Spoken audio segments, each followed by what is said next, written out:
That took longer than anticipated because I don't know what happened, and I'll have to troubleshoot it later. But when I updated the NVIDIA driver, it did not like that. My um,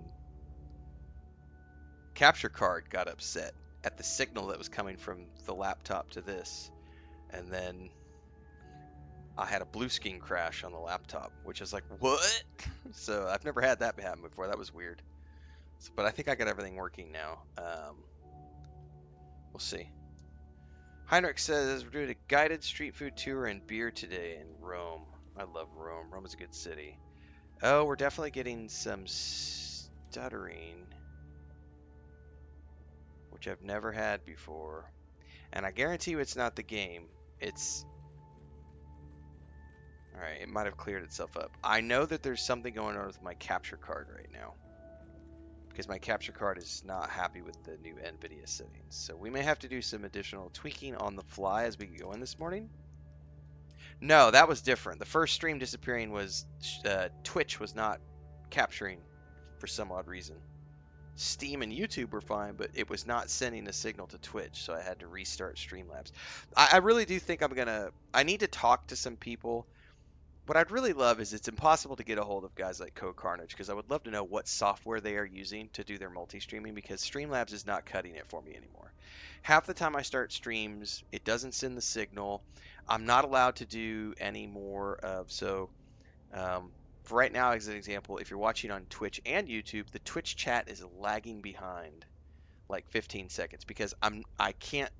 It doesn't seem to want to keep YouTube connected when I'm using low latency mode, ultra low latency mode, which keeps the chat at the same as Twitch. I could do that before, and then all of a sudden, about 2 weeks ago, it just stopped. And if I try to run it in low latency mode, if I try to even connect to YouTube with ultra low latency mode, it won't even connect my stream to YouTube. It'll connect to Twitch, but it won't connect to YouTube. And then I'm having problems where it's like, just Streamlabs is starting to give me issues, and it sucks because I prepay for an ultimate license, so it's like 150 bucks for the whole year. And if I turn around to use something like XSplit, like I have to go prepay for a pro license there too, which is $200. And I don't care about spending the $200. What I do care about is spending $200 on something that may not work the way I need it to work. And so I'm trying to figure out what is the best solution for multi-streaming, because Streamlabs is starting to really piss me off. I'm also having issues with no, they're not using OBS because you can't multi-stream with OBS. You have to install like apps and stuff. OBS is the free version. So everybody who's multi-streaming, who does this for a living, is using some type of paid software. So I'm using Streamlabs, which is the updated version of OBS. It used to be called OBS Streamlabs or Streamlabs OBS. They had to drop the OBS because people were getting confused. The XSplit is one that I know of. Anyway, I'm complaining about things this morning.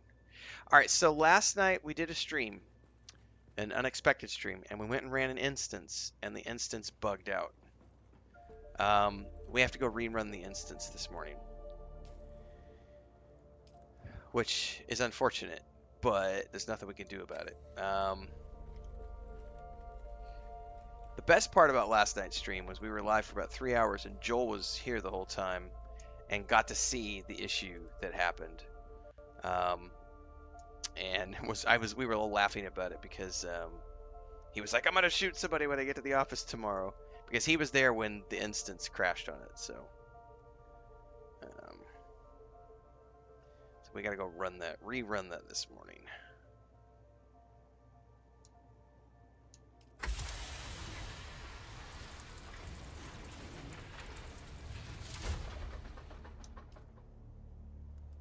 Alright, I can't break down these because these are like uniques.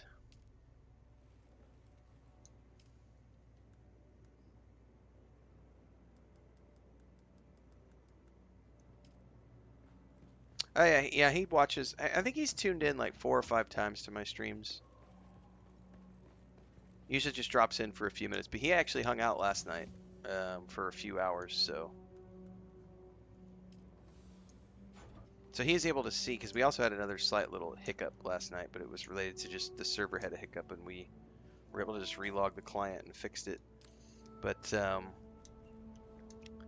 the issue of the instance crashing, unfortunately, I gotta redo the whole instance now, which kind of sucks, but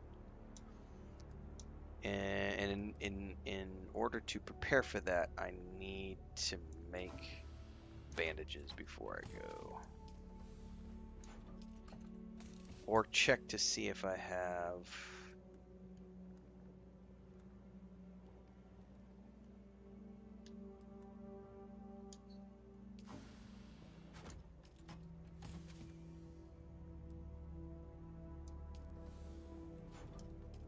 Yep, I'm on Steam every time I'm live with this game for the moment, because I am one of the Funcom content creators who have been given permission to stream on the Steam page. So yep, I am up on the Steam page for Auralid. I have no idea how to pronounce your name.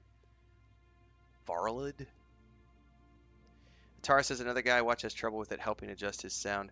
Yeah, it's like I said, Streamlabs is starting to frustrate me. And no, someone asked a question. I don't know where it went in chat. Someone said, "Do you not get to preview these services?" Unfortunately, no. Well, I could preview XSplit, but what they do is that the trial version says you can only stream in 1280, 19. Excuse me. The trial version says you can stream in 1080, but you have to keep our watermark on your stream. So if I were to do a test stream with XSplit, I would need to clearly label it as a test stream because it's going to have the XSplit logo plastered all over everything. And in order to do that, there's a lot of things that I have with Streamlabs that are custom. Like I have a custom audio filter for my mic. I have all my scenes are set up. I have all of my audio things adjusted where they need to be. And if I were to switch over to something like XSplit, I'm looking at a full day, if not 2 days, of just adjusting all of the volumes, setting up all of my scenes, so that I can click a button and, like, if I want to do this, that's a button click, although my camera's not adjusted right now. And if I did this, it's another button click. You know what I mean? Like, I would have to reset up all that stuff. No, XSplit is 100% streaming as well. Yep. It's just another streaming tool. Okay. I need batteries for my ornithopter. Oh, I should take these. Hold up, I just saw something in there that I want. These are the Mark IIs? Yes, take those. And then I might not even need bandages.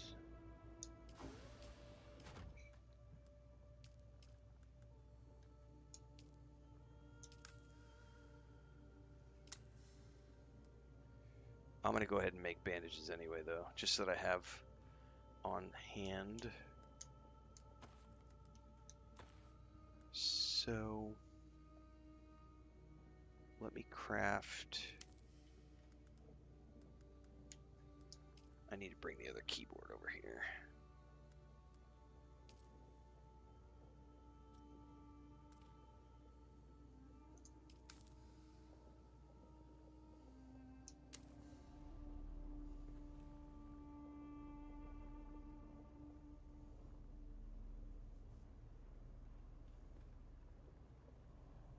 Okay, stash that, and stash this. Alright, I'm now stocked up on ammo and bandages, so I should be okay to go rerun this instance. Oh, nope, one more thing. I need a battery pack or two for the ornithopter. So let's grab that.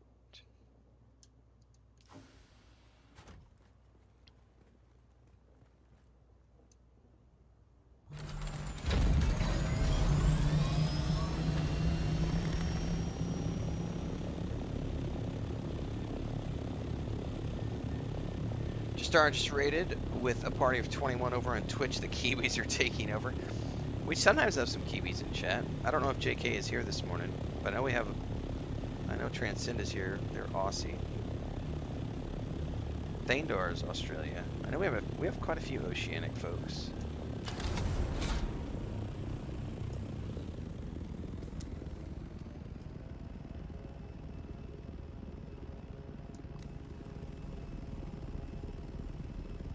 I have a whole bunch of beginner's guides, Gerald. So, in terms of do I have advice for beginners in this game, go to my YouTube. You're on my YouTube channel right now, brother. So check the playlist down below, the Dune Awakening playlist. I've got about 100 and I don't know, 130, 150 videos in that playlist. Look for anything that says beginner's guide, because that's pretty much what I focus on is beginner's guides. So there's probably 50 to 75 beginner's guides already created on all sorts of topics, including the most recent we just did, which is the Ultimate Beginner's Guide for New Players, which is about an hour long, and it's got a boatload of stuff in there. So that one got published 4 or 5 days ago, so that will be the most recent beginner's guide you can check out.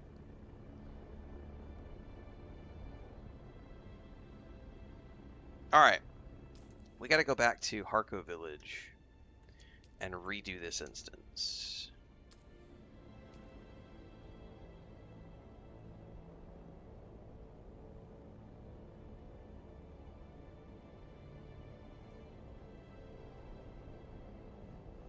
For those who are tuning in for the first time this morning, don't forget we are live on YouTube and Twitch every single day from around 4:35 a.m. Central. We just wrapped up a 2.5 hour stream of The Altars, which is what I'm currently playing through alongside with this game. And then with Dune Awakening, I'm also streaming to the Steam page for the game. So if you happen to be watching on the Steam page right now, don't forget to check out the YouTube and the Twitch, and everything in between streams happens on the YouTube channel. So make sure whatever you do, if you want to follow along with stuff that happens between the streams, get over to YouTube, because that's where all the game guides, reviews, TV show reviews, movies reviews, book reviews, discussions, and beyond happen, is on the YouTube channel. There's also a Discord where we share stuff from our homestead. We have a homestead channel. We have all the socials: TikTok, Blue Sky, Twitter, X, Facebook, Instagram. There's a Patreon. This is the day job. We do about 6 hours every single morning. Take a break and come back in the afternoon. And we do another 2 or 3 hours in the afternoon, usually, in terms of streaming. Usually stream about 8 to 10 hours a day. Okay, I think he was around the corner to take us back to that instance. And it's gonna be weird rerunning this without the waypoints. So this will be fun. Remember, if your ornithopter gets destroyed in the deep desert, do you lose it permanently? If your ornithopter gets destroyed in any way, shape, or form by stuff in the desert, such as quicksand or a worm, yes, you lose it permanently. All of your vehicles can be destroyed permanently if they are destroyed by any type of desert, whether it's quicksand or the worm, in any of the deserts.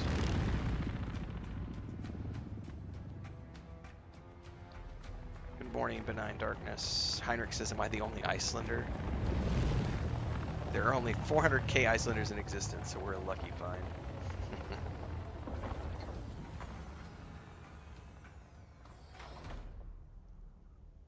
Okay.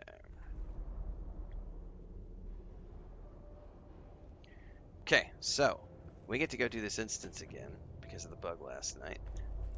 This will be interesting. I was about to say, what do you mean I don't have enough power? I don't have waypoints this time, so we might get a little lost in here.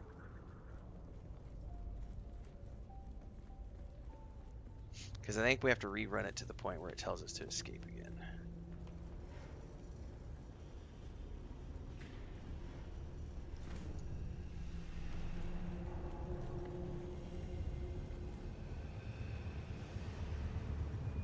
that fan would slice you to a fine mist. Most obscene waste. We must disable this fan.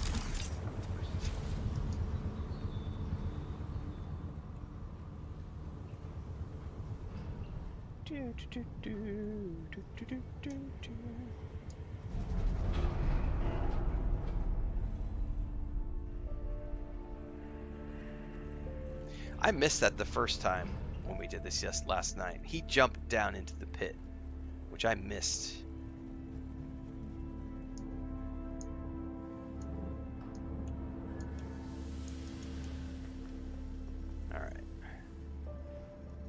Now, this is where we get the shield, if I remember correctly. Antiseptic.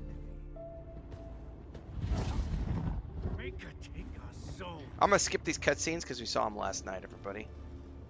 But we had a server disconnect bug last night that kicked us from the instance, so I got to redo the instance. So I'm just gonna try to bug through here as quickly as possible to see if we can't get to the end, and hopefully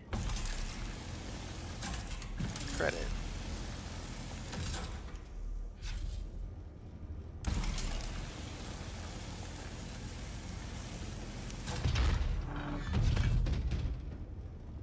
I did not work on the base last night. Last night was purely adventuring. We'll probably do some more work on the base today, but I wanted to finish this instance this morning. Thanks for the gifted sub, Jeet. Over on Twitch, appreciate it. But, no, last night was an adventuring session, so, and then...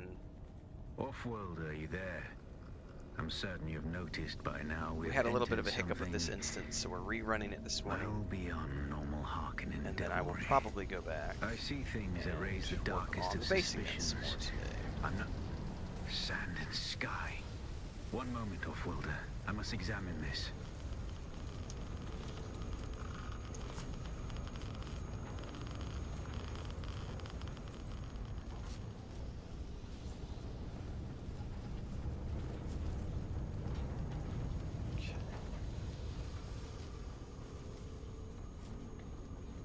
By the Maker. Off-worlder, we have entered a den of abominations. Oh, I These don't are have Twi'leks. spice. I don't have any be prescience one at the of their moment. And I didn't bring laboratories. any spice food. Oh no! I'm gonna have to be careful here.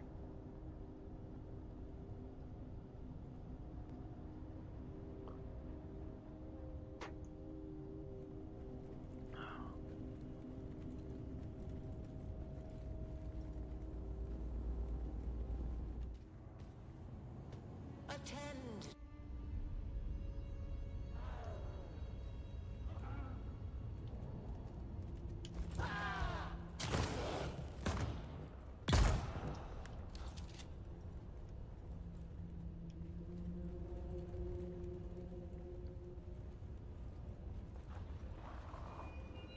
Do you know the Planetologist? The star Thalan mourns for one planet. The bear further obscenity.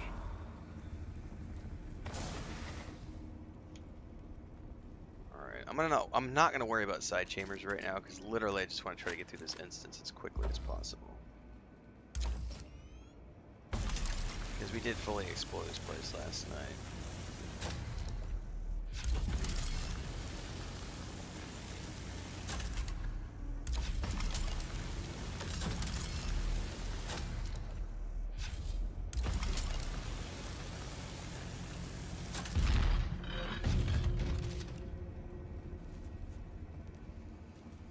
Don't forget, yeah, Bowring, you can also get with your, this thing. Because you don't have to do it by hand. You can use your static compactor to gather more. Which I think, unless you said that and you meant that that was by hand.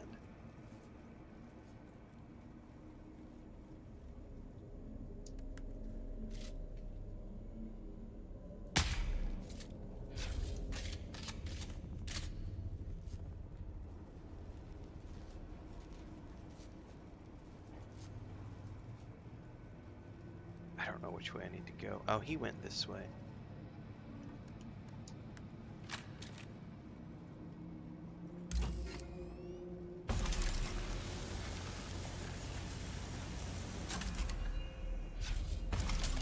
Yeah, okay, you meant on foot. Gotcha. Yeah.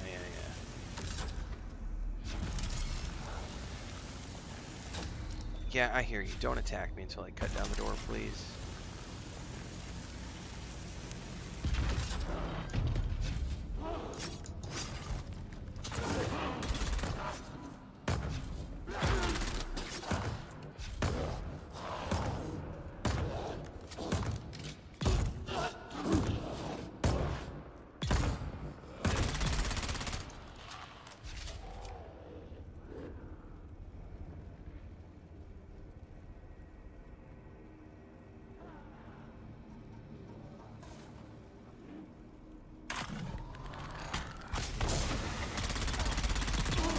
know, these guys might be immune to my poison, I just realized.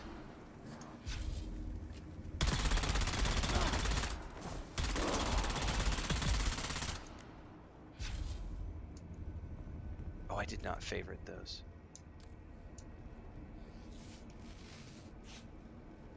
Because I just realized they're not showing the poison tick.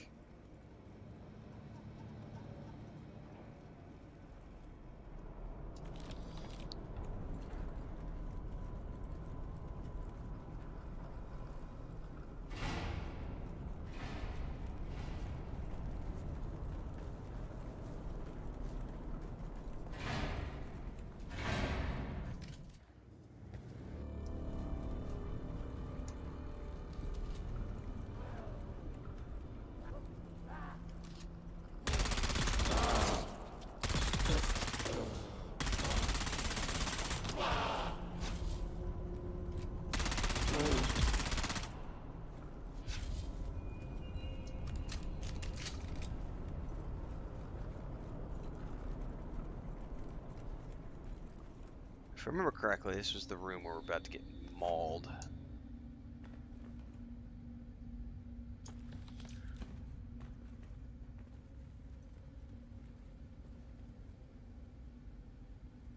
Dear God, if you could see what I'm seeing. Yes, and I need to get somewhere safe, because this totally nailed me last time.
Come on, boys.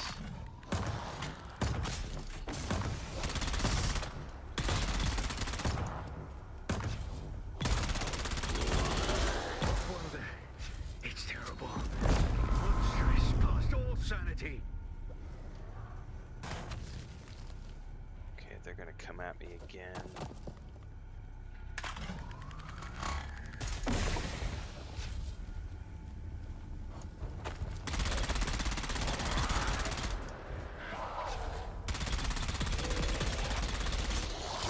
Oh my god. Those guys suck.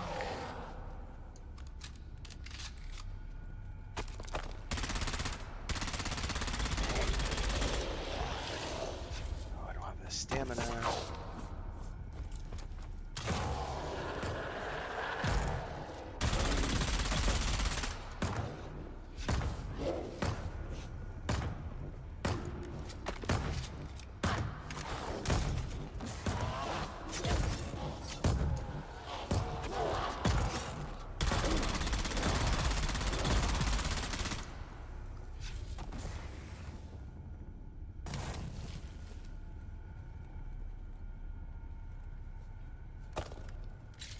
Oh, there's no way I'm gonna hit him.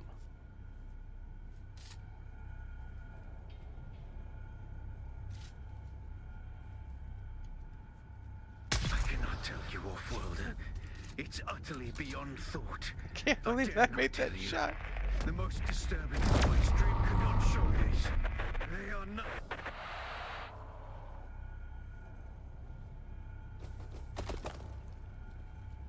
Just need them all to come up here.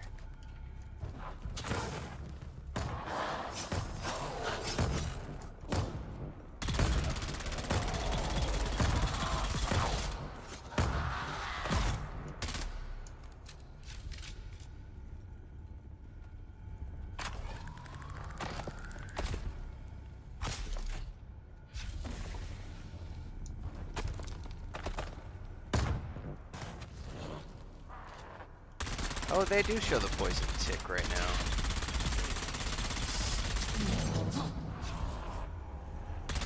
God, these big boys do not. Oh, I'm stuck in the corner.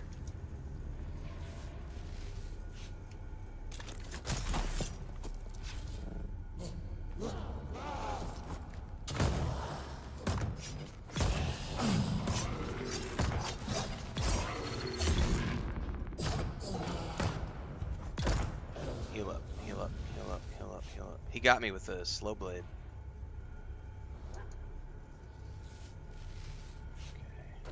Okay. Oh yeah, there's definitely like zombies in Dune Awakening. Let me see if I can use one of those to not burn my big boys. There's definitely one still alive down there. I gotta find him because he's chucking rocks. Good thing is it's given all my respawn timers. Chance. Where is he at? There he is. These hellish things! Legions! They defy all reason! I will take you! Yeah, and they're gonna come for me again.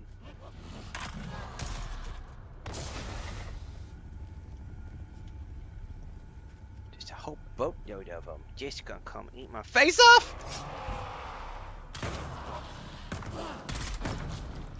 Good, not good. I did not want to get here. This is the guy I gotta deal with. Oh, I'm stuck in the wall! Jesus.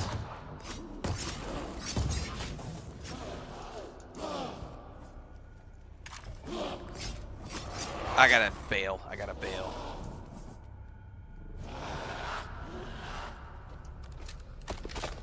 If they get close to you, they can like perma-stun you. I need to follow me.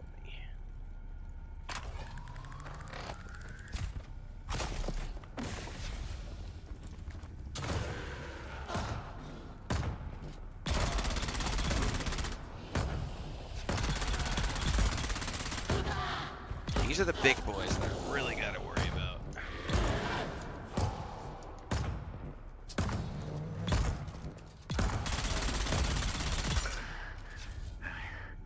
I yet live, off-worlder. We must reunite. There are hatches that lead downward. See if you can locate one. Okay, now we can hopefully get to the port where we don't bug out the instance, hopefully this time.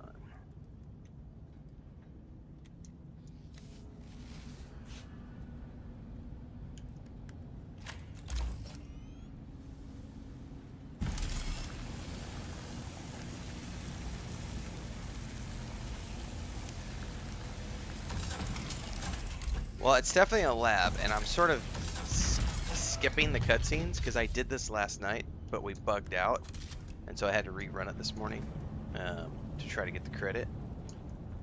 So it is a lab, but it's not. It's a story instance, so.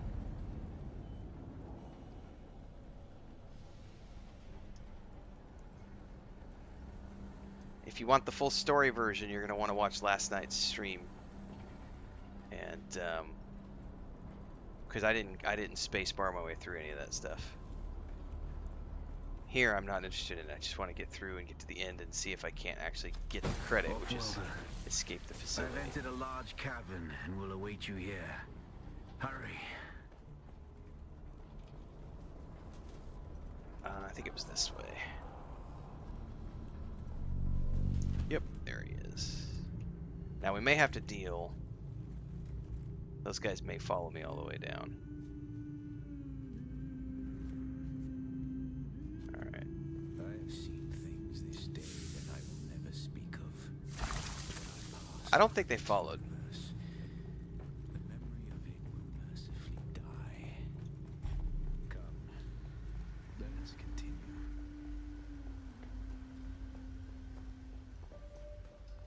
Okay. I'm skipping this whole thing, so again, if you wanted to see this cutscene, go watch last night's video. This is the point where it bugged out on me last night. We got all the way through here. We got to the end, and right as we got to the ornithopter, it like bugged out and said no, and it booted us. So I'm hoping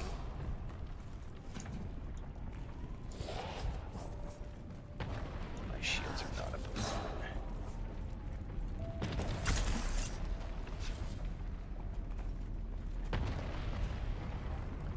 I'm trying not to stop and deal with those guys.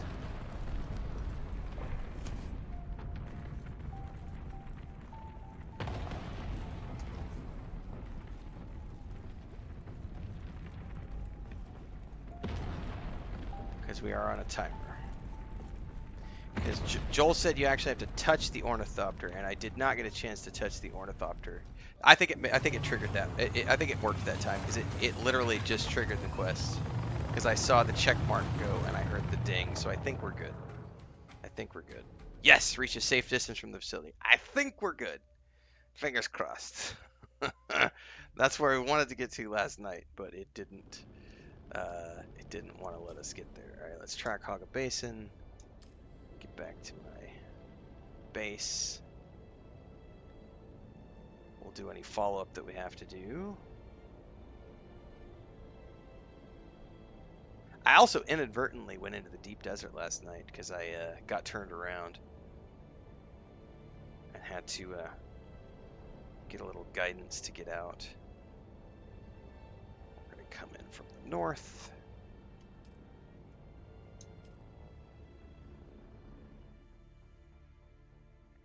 Yes, the dungeons are very cool in this game. The fuck, ad block? I don't want you to update when I'm in the middle of a stream, bruh.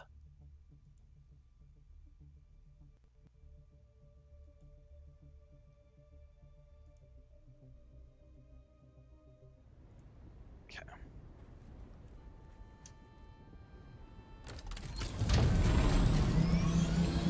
Back to the base. Technically, they're not zombies. They're just golas.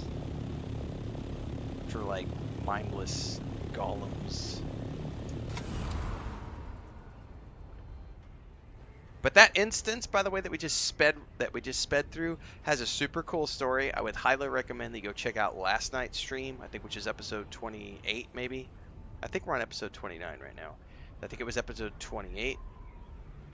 And you'll watch me run that instance in real time with all the cutscenes and everything else.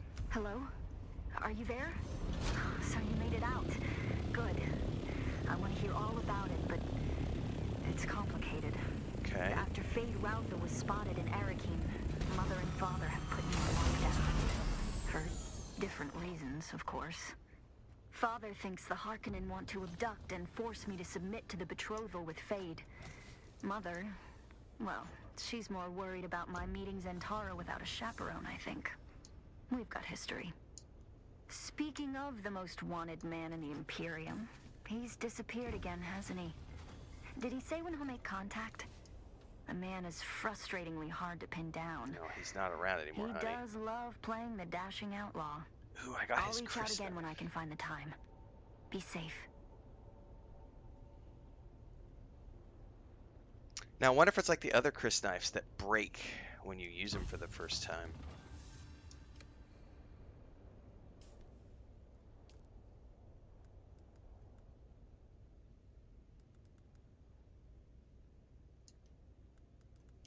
We may have to use that just because.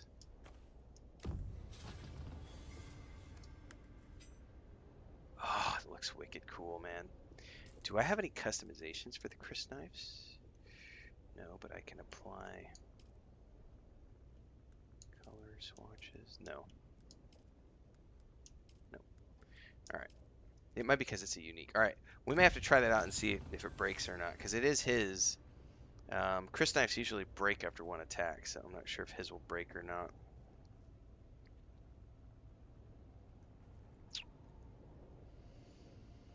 Okay. What's the next journey? We need to report to her and be like, hey, yeah, you know, well, what's that quest gonna be?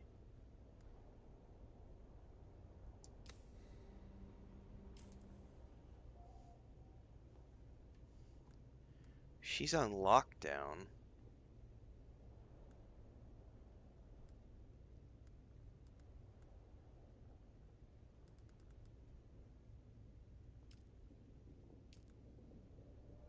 I honestly didn't pay attention to what she said at the very end.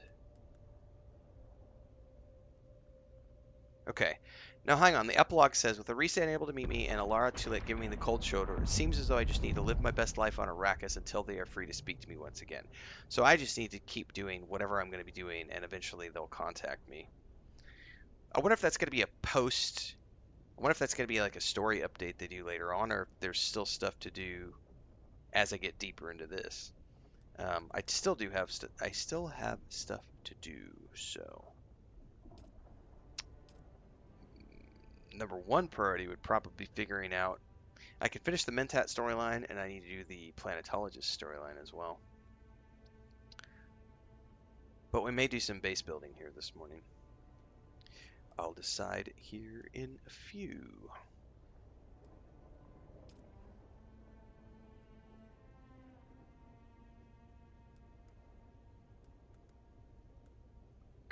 Gray says that's the last one. It kind of felt like that was the last one for now. I do know they have a story update coming in a few months. So I'm assuming that's when we'll get the story update, which will give us additional chapters to that. Oh, and I can also say, I don't think I'm not allowed to say this. I can say that I know for a fact, because there have been people asking, well, you know, all of the launch rewards had all these Atreides stuff tied to it. When are we going to see Harkonnen? So as an example, this is still going on. I think this is going on until July 8th or July 10th. This is still going on.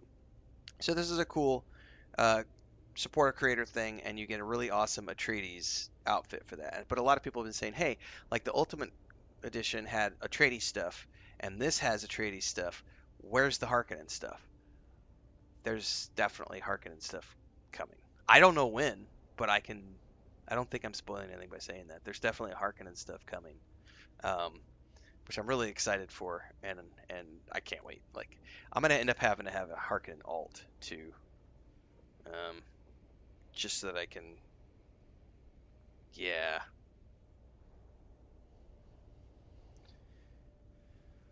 Okay, I don't know. I'm maxed out with my Mentat unless I go run that quest, and I don't want to run that quest right now because I'm terrified of that stupid ship with the radioaction. And I can't spend any points on the Planetologist until I get to rank 3 with the Planetologist. So I probably need to figure out what I need to do to get to the Planetologist rank 3. That's probably what I need to do next. Alright, I'm not going to use his Chris knife. I don't want to break it. It's way too cool. Let's go stash that in a box.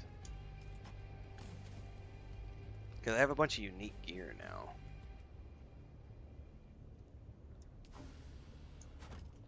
Oh, and we also have that ring. It says contract item, but it doesn't tell me where to use that ring yet. So I'm going to stash that in the box too. Oh, can I not put that in the box? Oh, I can't put that in the box. It does not auto gift it to me. No, I gotta go sub to somebody to get the suit. It's only if you sub or gift a sub to somebody.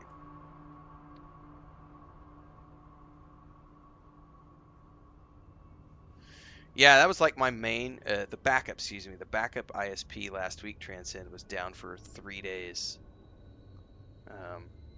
Thankfully, my main internet was still up, but the backup ISP was down. It was down Friday. It was down all day Thursday, all day Friday, all day Saturday. Then it came up on Sunday.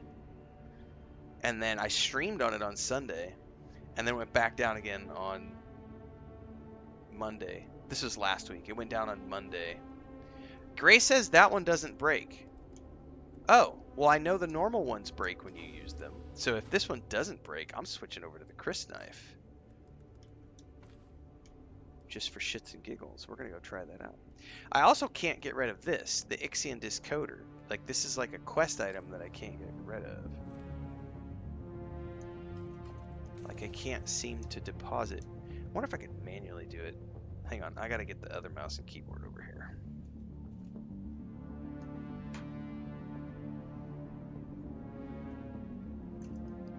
Well, that's the benefit, which is exactly why as soon as I found a second internet connection in this place I live, I went and got it, because I can't afford to wait 3 days for internet. There was a time when we first moved here, which is, oh, I can do it. I just have to, no. You cannot store quest items. Shit. So those always have to be in my inventory. As long as they don't accidentally sell. That's my only concern, is that I accidentally sell them.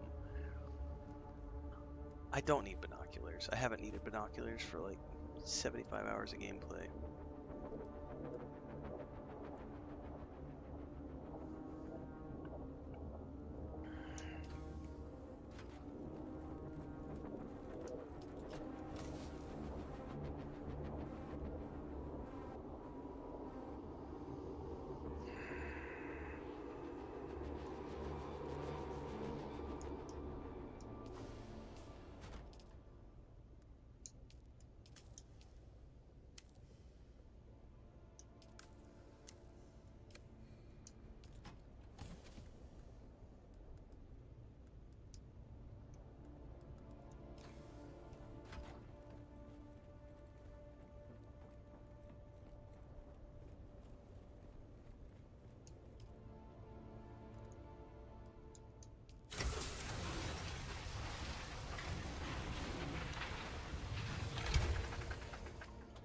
Okay.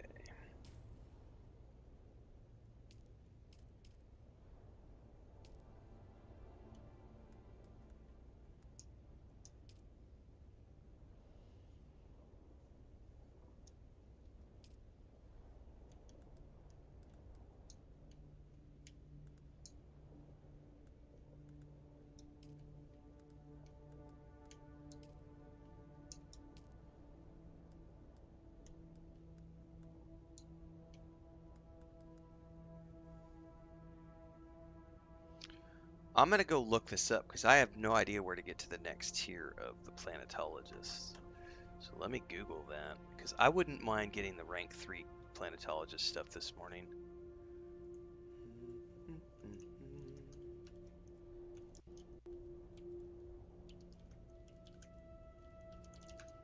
I have no idea where to go.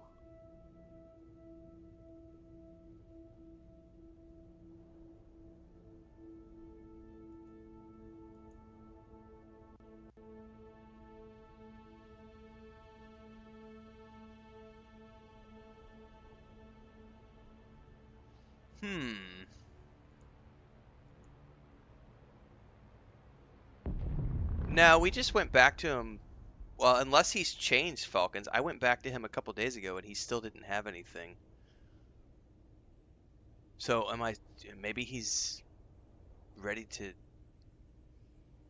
give me stuff now after I've done other quests?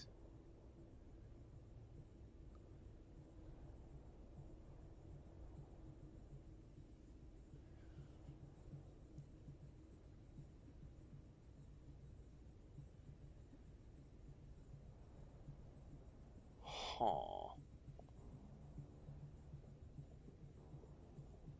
Well, maybe I'll go back now and see what he says. Because I went there, man, I don't know when it was. A couple days ago, and he still didn't have anything for me. So I guess we'll go again and see if he's finally ready to talk.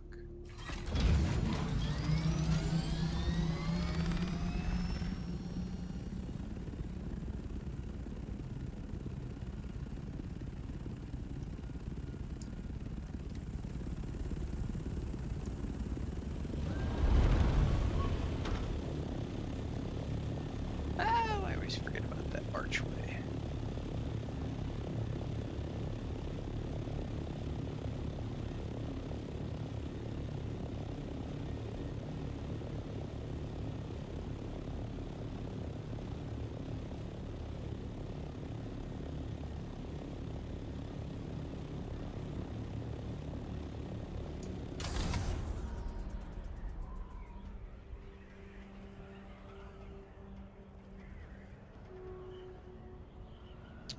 Alright, well, let's go see if he's got anything to say now that we're deeper into the game.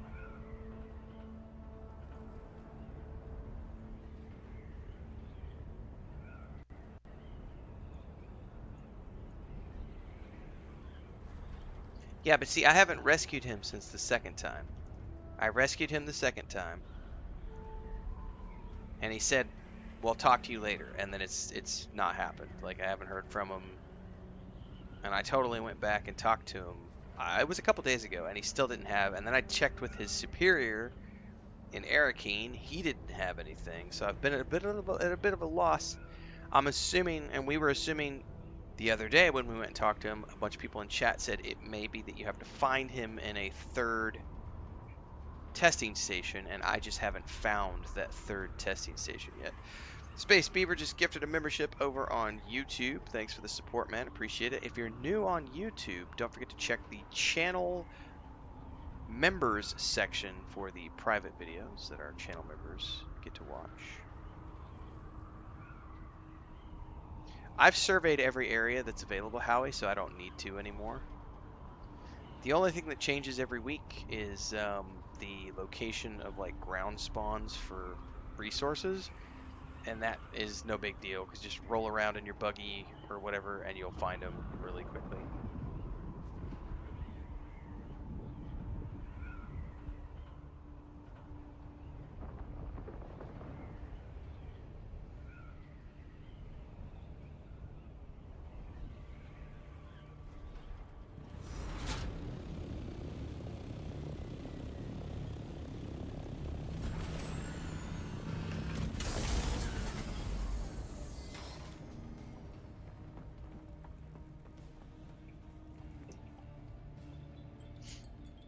Nope, he has nothing to say to me. So there's got to be a third rescue mission that I'm not aware of and I haven't found yet. So this is what I have to look up. I'm gonna have to go watch somebody's guide, or like if they've got a guide available.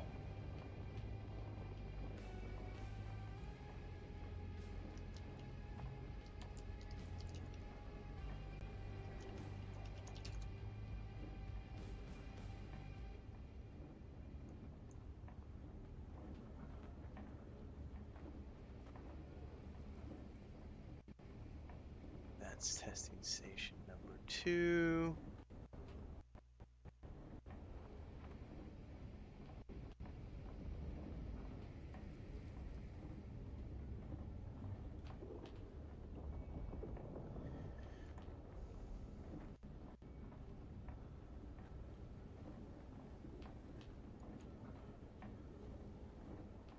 I'm on a Reddit post right now.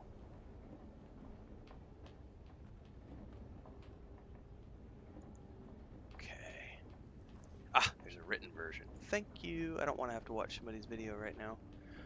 Not when I'm live. Oh, yeah, there's a whole bunch of quests.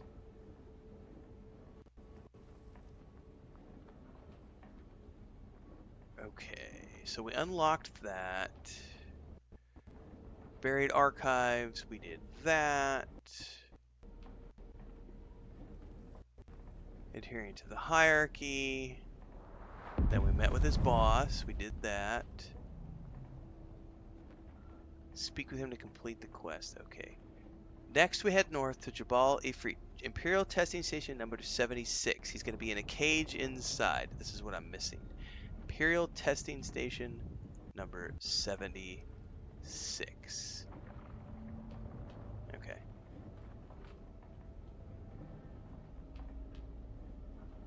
I believe this is the one we're missing. Okay.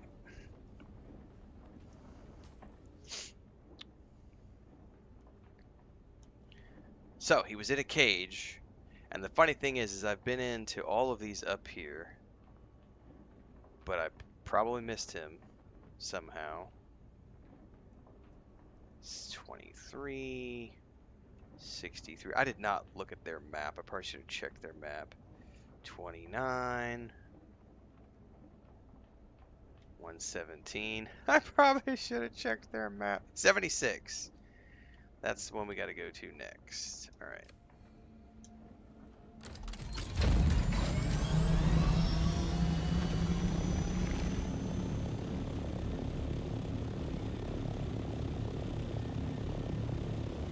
Ferret says I gotta go mow the lawn. Nothing wrong with mowing the lawn. It's kind of a fun activity. It can be fun if you put your beer into it.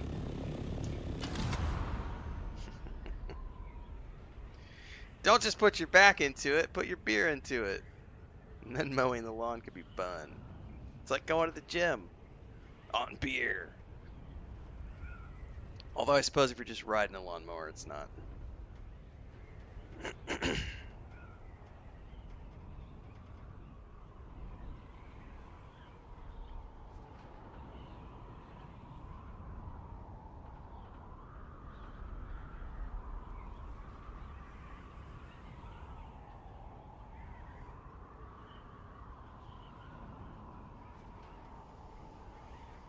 Man, I haven't been to Rome. I think the last time I was in Rome was probably 2009.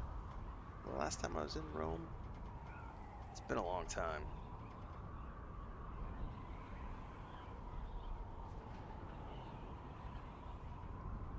Yeah, well, I don't blame you there, Transcend.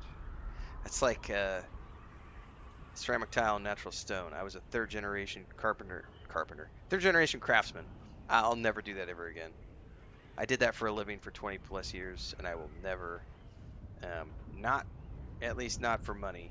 I did when we were up in 2000, I think it was 2018, 2019. I went up to my brother's place, and I tiled his bathroom shower, and I couldn't get out of bed the next day. I hurt so bad, and I was like, oh, I don't miss this shit at all. Don't miss it at all. Is that the entrance?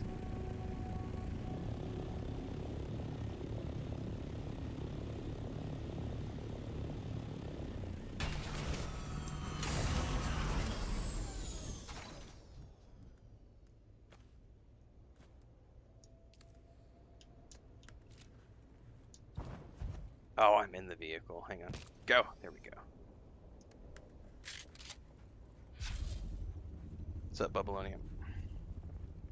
Yep, that's what I did as well. I was forced into doing I see someone. ceramic tile and shit, and had to do it with my uncles and my dad and my grandpa, and hated every freaking minute of it. Identify yourself. Someone. I need help.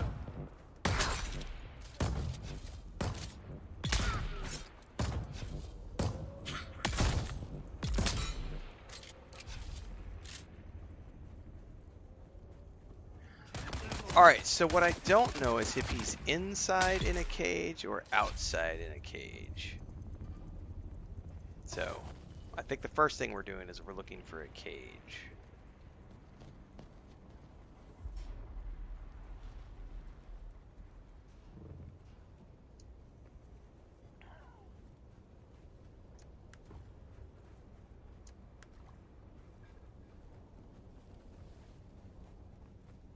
Because I didn't spoil that for myself. All I spoiled was, where is he? And they said, Imperial Testing Station 76, in a cage that's hard to see. So, I don't know if the cage is inside. Usually he is outside.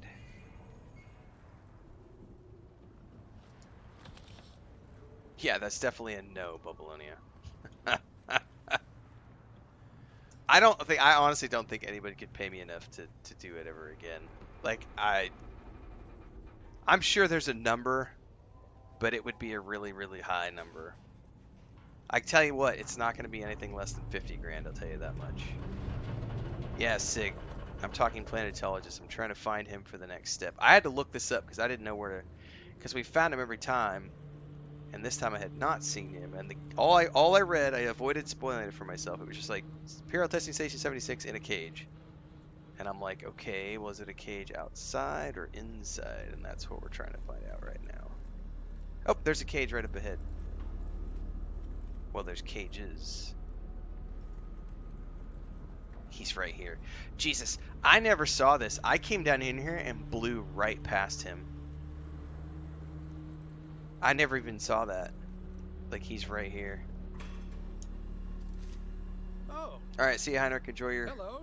walking tour of You Rome today. found me in a bit of a bind. Great. Suppose I'll have to save you again. I was continuing my work, exploring the testing stations, gathering data, checking their research. I wasn't expecting slavers. But he continued. I've definitely seen some rubber Technically, banding this today. testing I'm assuming it station has is something to do property of with the Imperium. The NVIDIA slavers patch. are the trespassers here. I tried to explain it to them. Because I didn't have any of that. I've never seen any of that until I did the NVIDIA patch, and now I'm getting a little bit of weirdness when I'm like, I saw it in the instance where it's not server related, as far as I'm aware.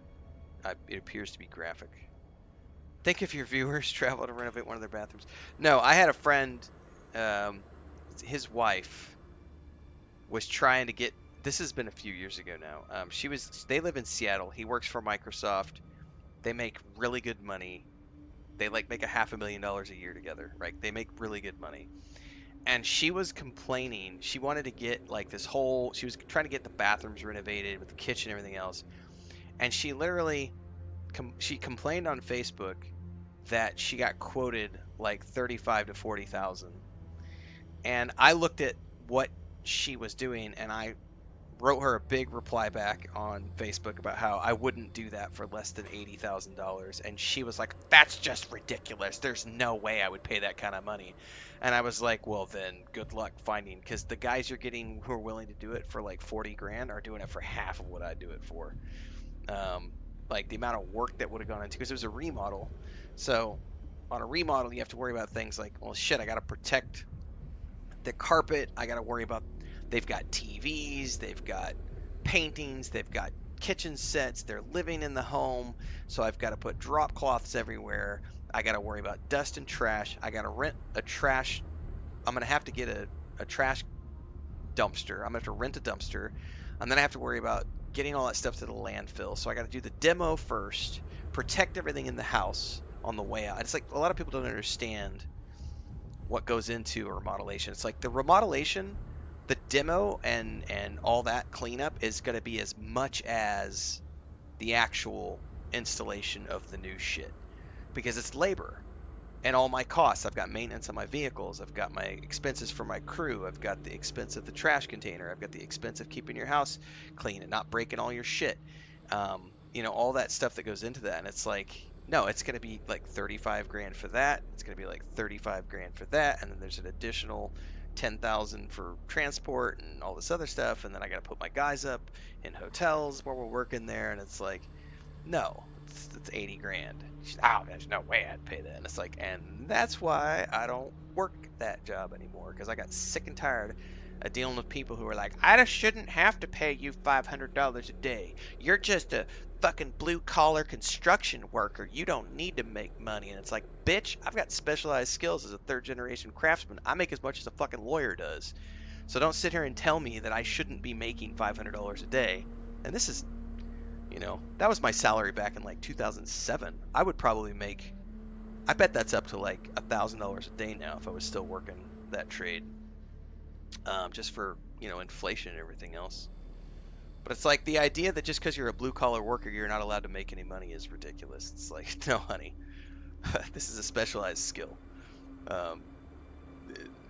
No, ain't doing that shit for 30 grand. So no, it would need to be, I wouldn't get off my ass for less than 50 grand for somebody. There's no way.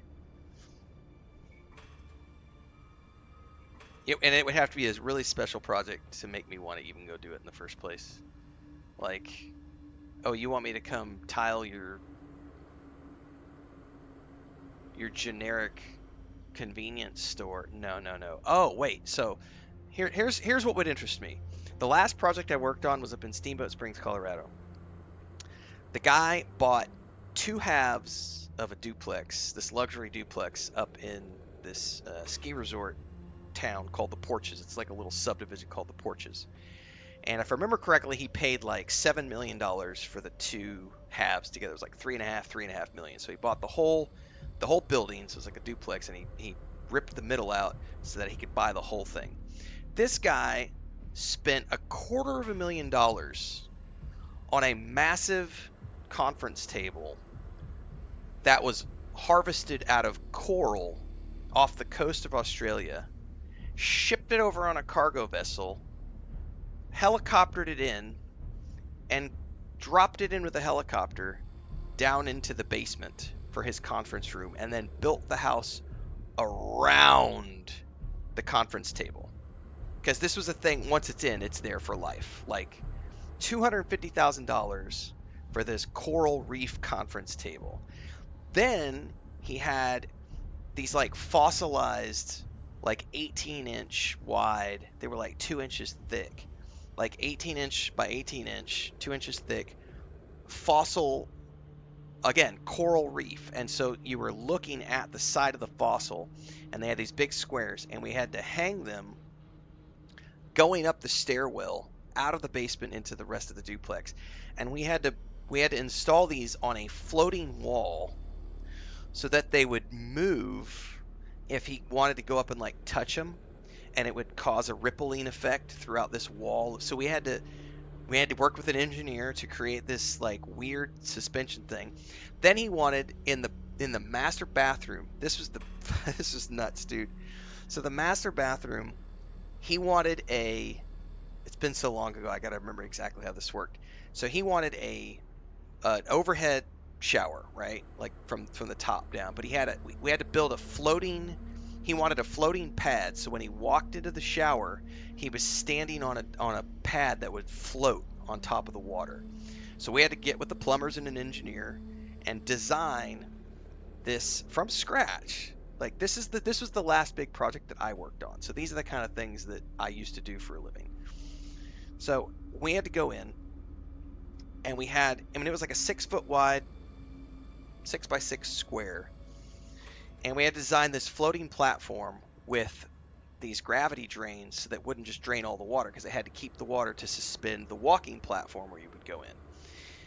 And you go in and you would stand on this thing, and then on the sides he had copper sheeting going up to like eye level, and then he had this special emerald like granite out of some mine in India that was like copper and emerald marble that was installed, and that shit was like $75 per piece of this 12 by 12 marble. $75 a piece for this marble, which is just, it was nuts. We spent 8 months in one duplex working on this guy. I was a subcontractor on that guy. The boss that I worked for, he made almost $500,000 in 8 months doing the install on that project. Like, I made a boatload of money. I was making like 10 grand a month working there for the 8 months that I was there. That was the last big project I worked on. So those are the kind of things I look at and go, you talk to me about those kind of cool projects, sure. Otherwise, I've done it all. I've done Walmarts, I've done McDonald's, I've done 7-Elevens, I've done cool custom projects, but I don't miss it.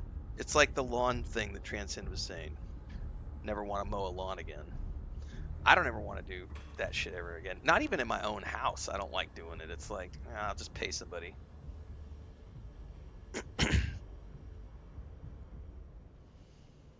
I honestly don't remember, Nigel. I don't remember what he did. It's been so long ago. Because that would have been 2006 or it's 20 years ago. Yeah, it's been a long time. But I remember we also got to go do,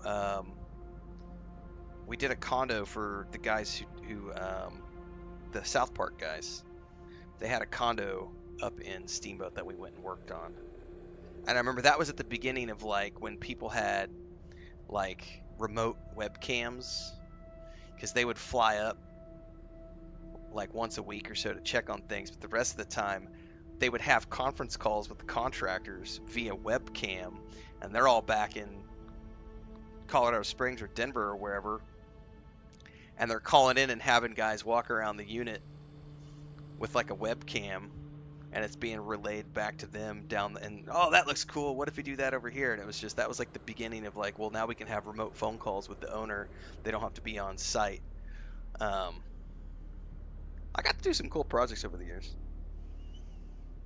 I know my dad and his brother. I was a little young when this was going on, but my dad and his brother were they made the chunk of their money when Branson boomed in Branson, Missouri. So like all the movie theaters, Mel Tillis, Johnny Cash, Conway Twitty, Dolly Parton. My dad met like 25, 30 different country music stars, and that was his like, oh my god, because he loved country music. But him and his brother made bank when Branson boomed, doing all the big theaters.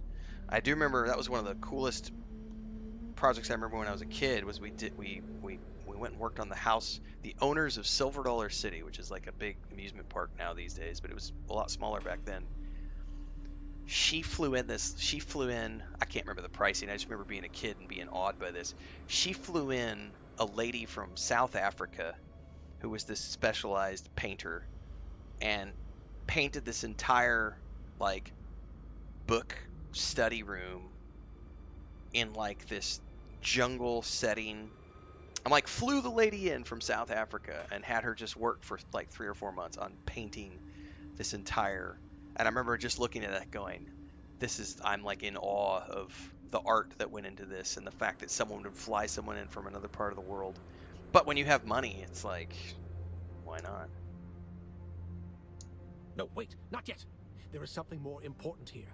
This station was dedicated to botany, growing plants on Arrakis.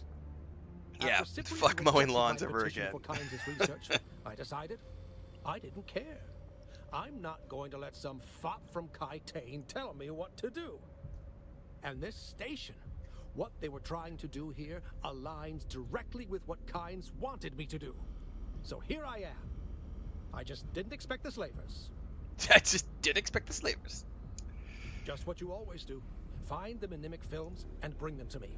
In return, I'll teach you more about planetology. Perfect. Yes, good. I'll stay in the cage and do nothing. I never did check the voice actor for this. Does anyone know if that's Nolan North? Because it does sound an awful lot like him.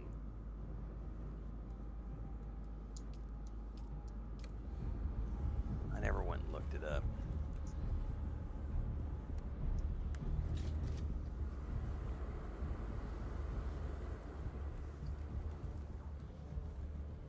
No, we did.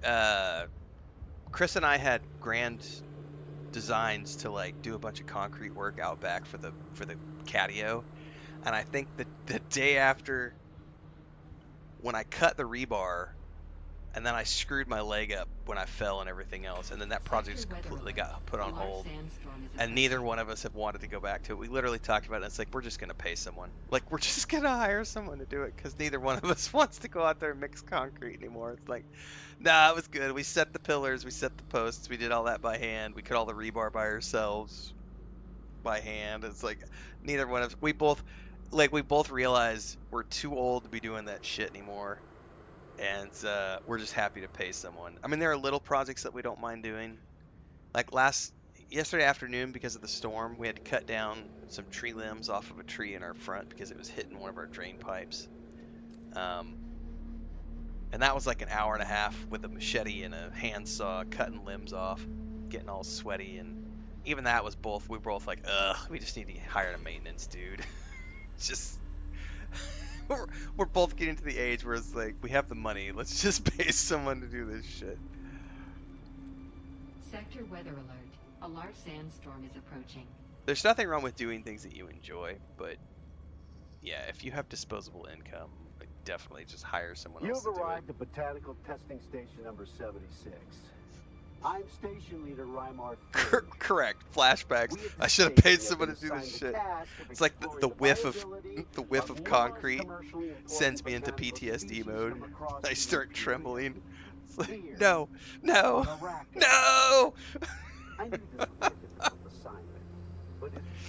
Finally trembling in the corner. planet is a far cry from Ikaz. Do they really expect to grow fogwood, alaka, or sapo root here? Well, we might have more success with some of the You gonna blow up my... anything that can survive that hellish environment might have a chance on this one. Sector weather alert. A large sandstorm. You've I got arrived caught. at Botanical Testing Station number 76. I'm Station Leader Rymar III. We at the station have been assigned the task of exploring the viability of numerous Crotch shot. important botanical species from across the Imperium. Here, on Arrakis. Okay, I probably don't need any of the loot out of here. I have so much stuff. Proven all that is possible. Face it, this planet is a far cry from Ikaz. Do they really expect to grow fogwood, alaka, or sapo here? Something is over 140 meters in that direction.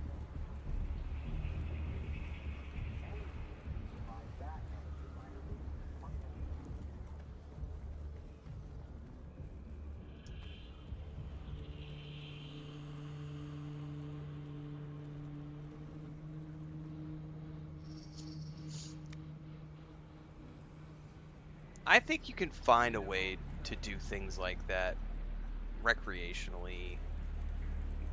Like, I could see getting into a mountain home that we, you know, our forever home, and saying, you know what, I wanna put a really cool. Oh, look at that! That's graphic lag. That right there was graphic lag. It just went and stuttered all over the place. Definitely, I'm seeing issues since the update, and I might roll back my drivers. Because I had flawless 120 frames performance with... I never did the hotfix, so I was running the NVIDIA drivers from like beginning of May, or mid-May, whenever that was. And then today I was like, oh, I'll install the update, because I ignored the hotfix, but today was an actual update, and I'm definitely getting some graphical funkiness.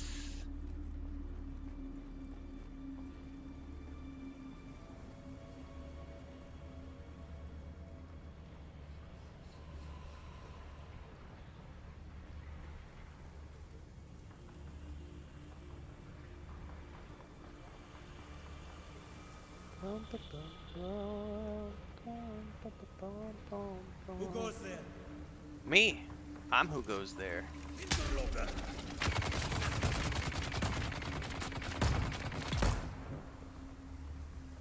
Hello?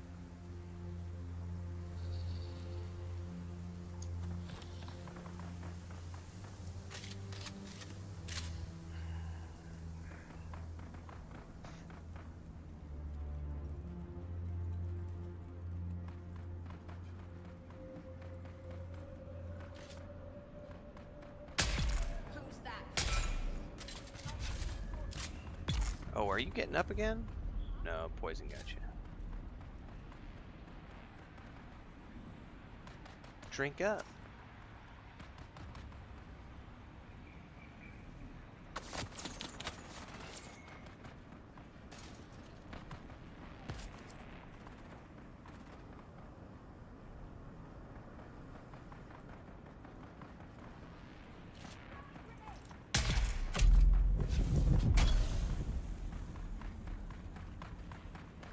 Why am I hearing so much blaster fire in here?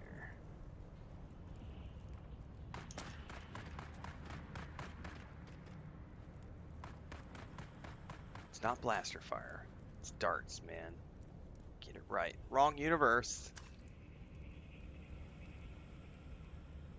I don't need bandages.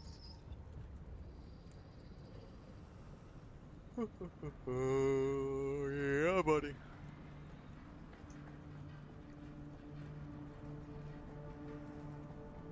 Who's there? Someone's here. Hands up.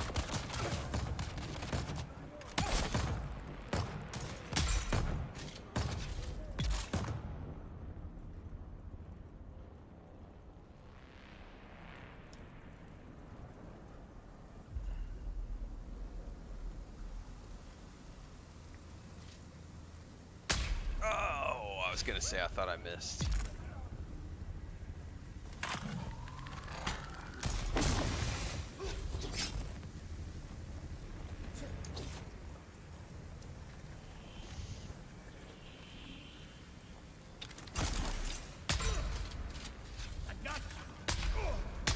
Oh, that's a boss. Oh shit, grenade.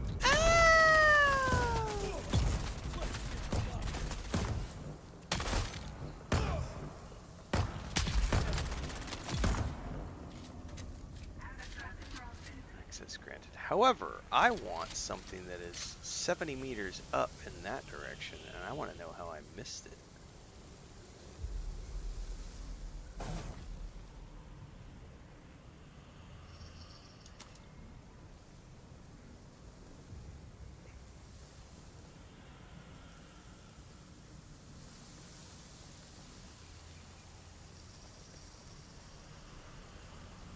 Maybe I didn't. I'm just not deep enough in yet.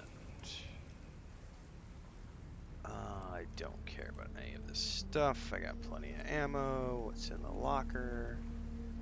I will take that.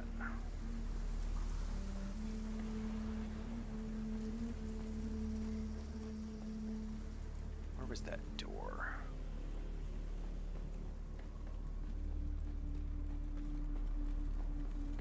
Aha! 94 meters up and that way. Okay.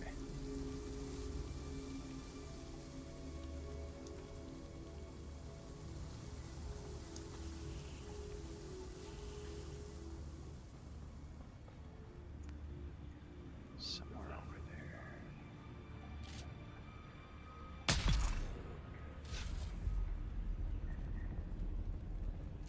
Someone's here. I require assistance.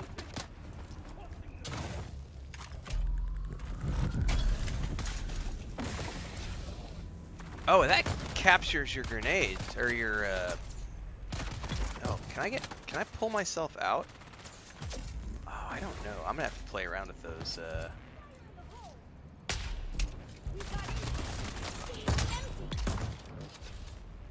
Oh, you know what? I ought to be trying out the new Chris knife I got too. See what that's like. Oh, oh, oh, oh, oh, oh, oh, oh, oh, oh, oh, oh, oh, oh, oh, oh. Get through the window. Through the window! Through the walls!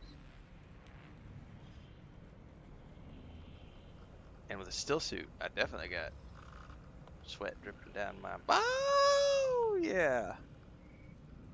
Except I'm not in a still suit right now. Is this a door? This is a door.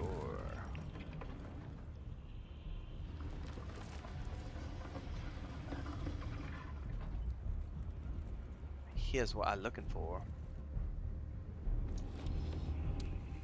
You know what's funny? I have some of those stashed in a box at my base, and I don't know if it's from this testing station or another one. There you go, Transcend. On the way back.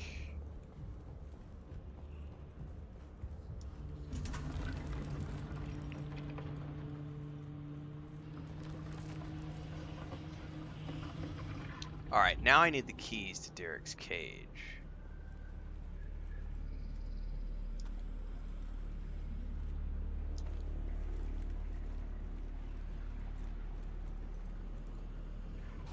Which are somewhere down in this direction. Wonder if I have to go back somewhere.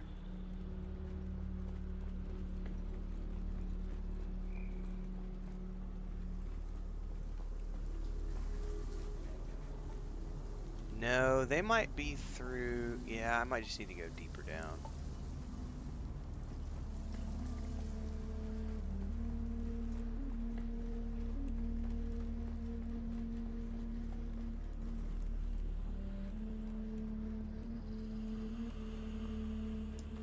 I didn't need to loot those, and I did anyway. Nope.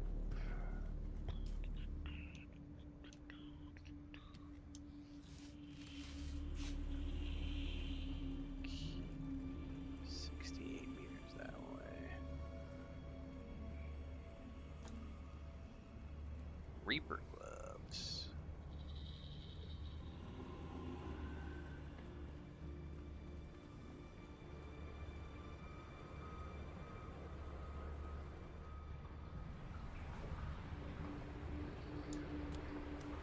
Okay, got the key.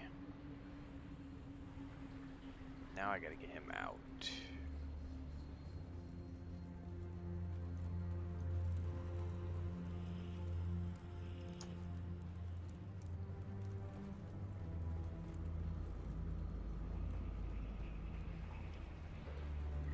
I can't remember which way was the way out of here.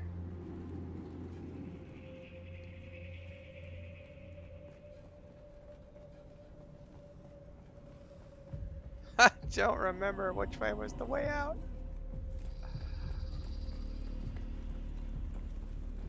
He's just up above me. Here we are. You've arrived at Botanical Testing Station number 76. I'm Station Leader Rymar 3rd. Okay. It's good to see you. This cage isn't exactly comfortable. Okay. He wants the films before the key. That's so funny. Ah, then my business here is concluded. Brilliant. I don't suppose you found the key to this cage as well? I did. Shade of the Emperor, that's good to hear. I was starting to worry that I was stuck here. See you back at camp, Derek. Alright, so now do I need to meet him at his base, I'm wondering?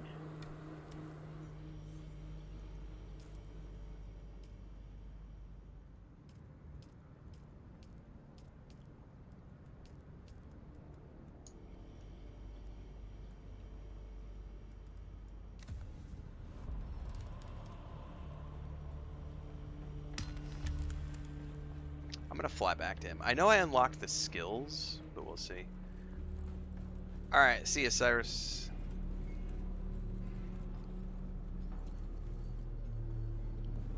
Play around with my new Chris knife. Identify yourself.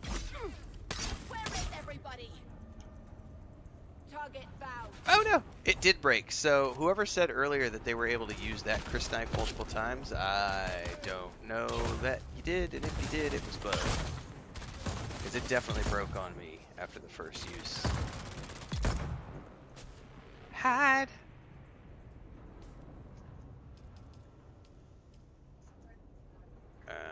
Can you just... Oh my god. Yeah, can you just place it down here, baby? I'm not in a safe place. No estoy en un lugar seguro. Gracias. Gracias. Attack together.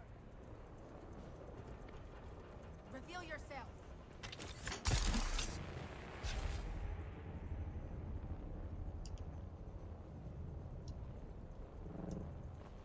I just got a massive plate of food delivered.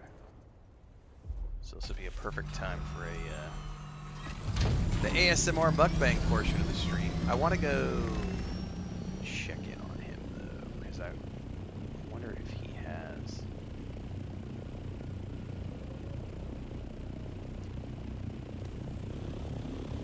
I don't know what his Q and A. Like Q and A? Do I need to go check their Discord? Like the Q&As that they did before the game went live?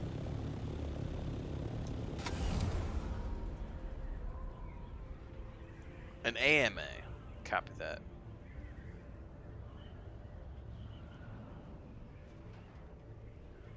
I do love the fix for the PvP thing though. No more killing people with your ornithopter. Like, people no longer take damage when you run into them with an ornithopter, which is awesome. I am not tracking the right thing. Hang on. I am going the wrong direction.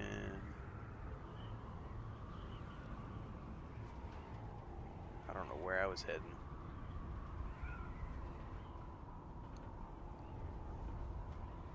Also, mooching friends. You gotta get rid of them out of your life. Like, seriously, ditch the moochy friends.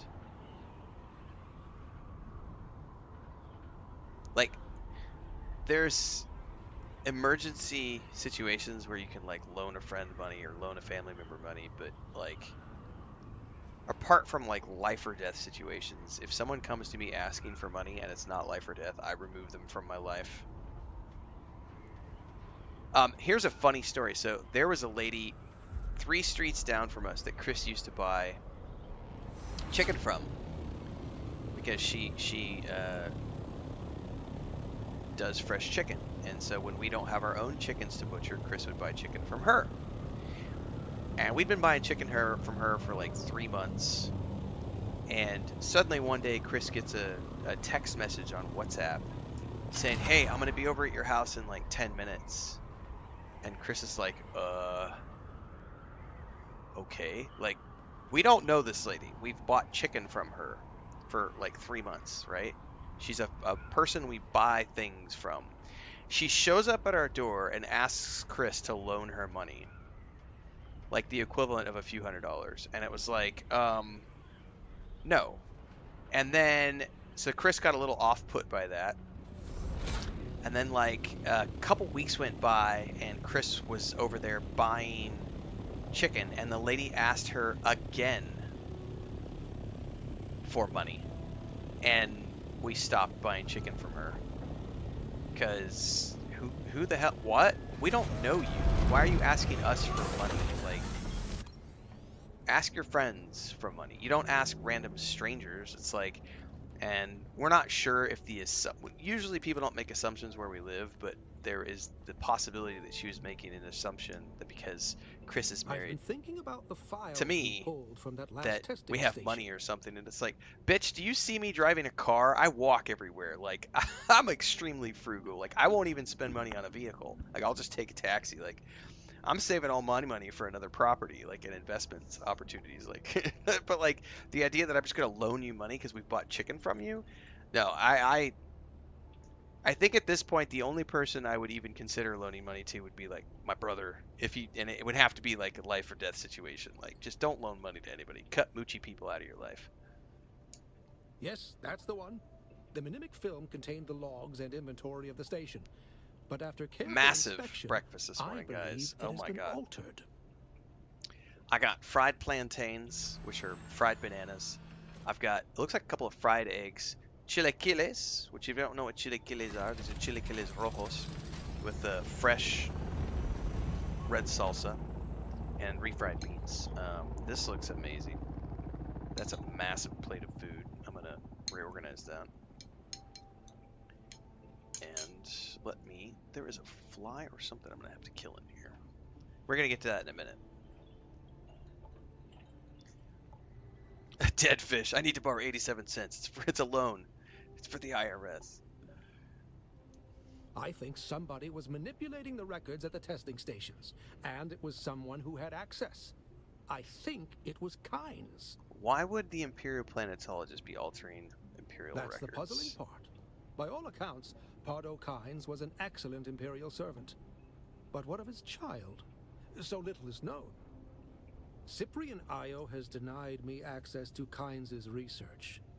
But what do we really know about Liet Kynes? Just that they died. But Nigel, what if we could let's set up a speak to GoFundMe for someone dead who fish. had He needs met that them? 87 cents. Someone who they reported to. That's it. We can use the houses to bypass Cyprian. So you're thinking of the Sirdar governors. Yes, exactly. Though, I doubt we have the political clout to gain an audience with the Duke Atreides or the Baron. Oh, I Harkonnen. do. But an adjunct?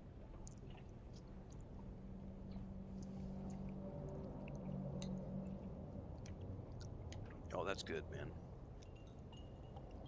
Breckian.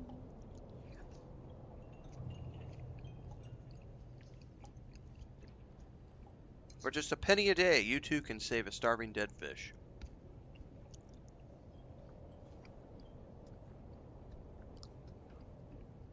I've been working with the Atreides. Maybe I can find something out. Kynes wouldn't have just spoken to anybody. It'd have to be someone high-ranking. Thufir Hawat or Peter de Vries springs to mind.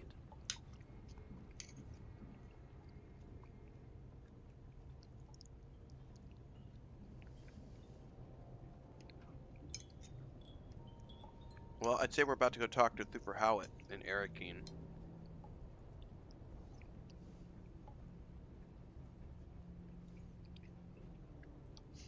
Why does the AMA have to be on Reddit?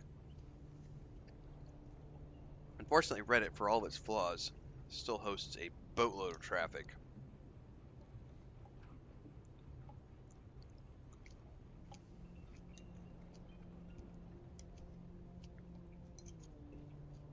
I think the only thing I use Reddit for is when I need to find like the answer to something, and if I haven't found it in like a YouTube video, chances are I'll find it buried in a Reddit thread somewhere.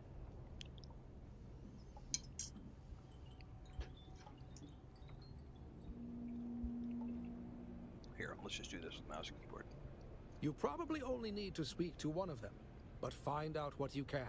I have a feeling that Liet Kynes might be the key to all of this.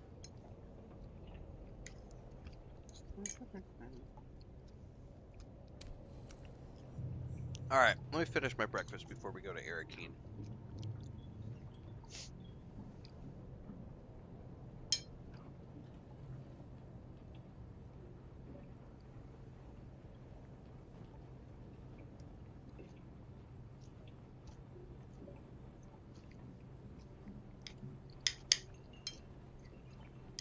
If you've never had chilaquiles, you're missing out, man. It's one of my favorite breakfasts.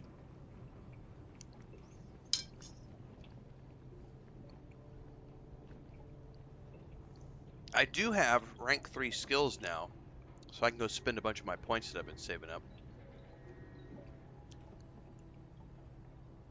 The cool thing is, I think this quest line is going to be a little more involving than the previous quest lines.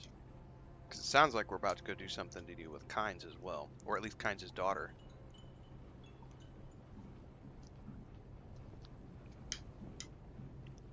Who, we know who she is from the books, but I don't know if she's the same person here.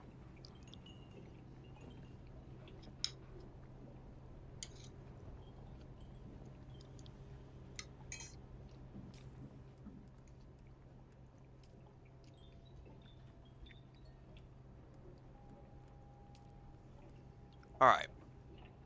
I'm going to focus on vehicle repair, because... hang on. Did it not... Do I not have access? Do I have to finish the story first before I get the 3rd tier? I could have sworn it said that I had access to tier 3 Planetologist stuff. And up here it's saying no. I'm confused. I thought the quest we just finished gave us access. Huh. Never mind. Apparently we have some more quests to do before I actually get access to rank 3. I could have sworn when I completed the quest a minute ago that it said you had rank 3 Planetologist abilities. What's up? Okay, gracias. Ya tomé mis vitaminas, gracias.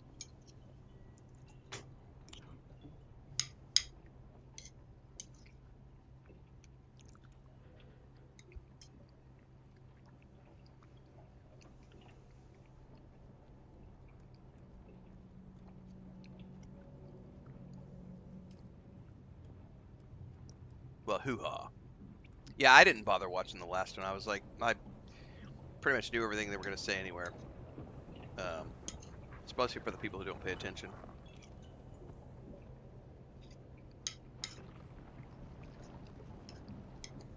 I think the only thing they said in the last AMA that I didn't know was they actually gave an estimated timeline for the console release.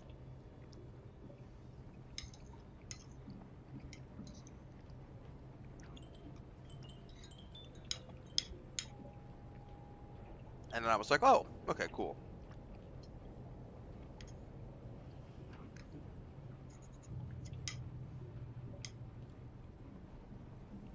Alright. Well, we are committed to this morning, so I want to get my rank 3 Planetologist stuff before I start building anymore.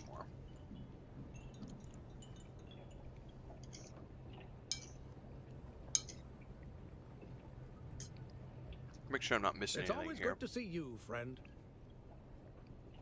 The war is long. I doubt either of them are going. All right.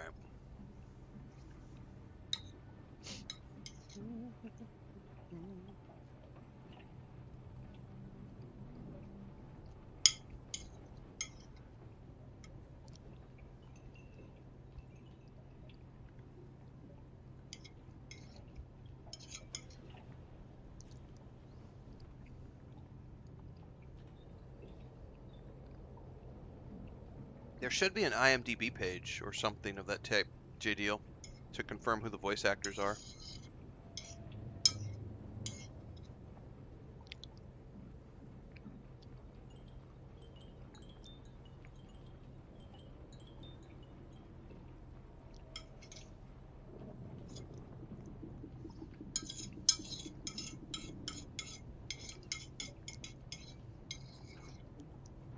All right. Shout out to my wife for the amazing breakfast. We are now refueled.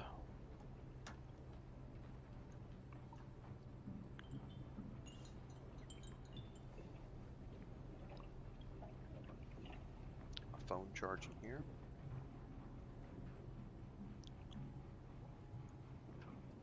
Reddit is 80-20. Maybe 20% good, but 80% bad.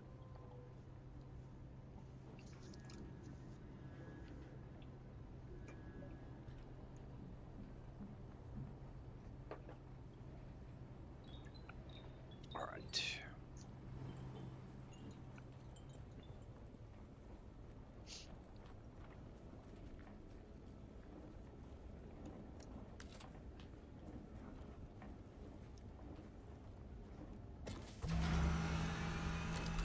What is the closest map edge to here? Due south.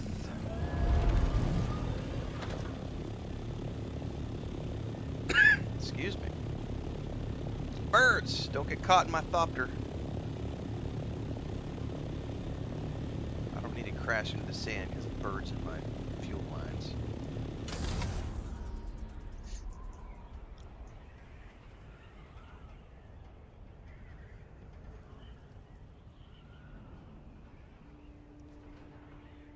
I was gonna say, I could have sworn the Planetologist was Nolan North. I still hadn't confirmed. That's good to know, Tony. He plays multiple roles.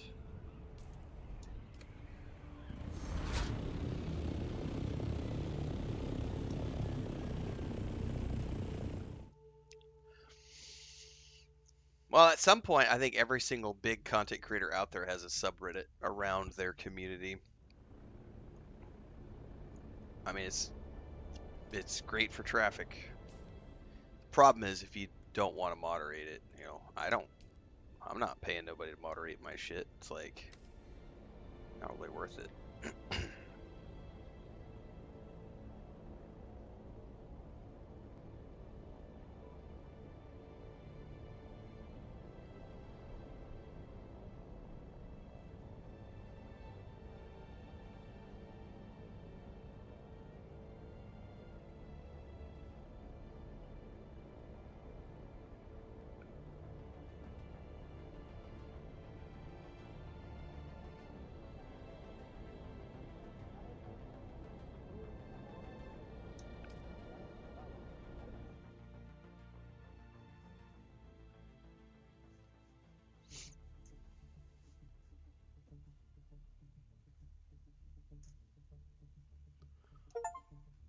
The Assassin's Handbook, complete the second part of the story. I wonder why I just now got that zoning into Arakeen.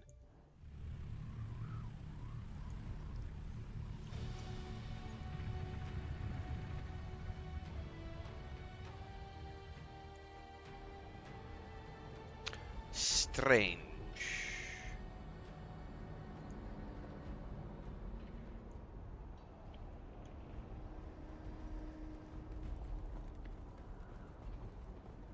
By the way, how much coin do I have on me? Not a lot.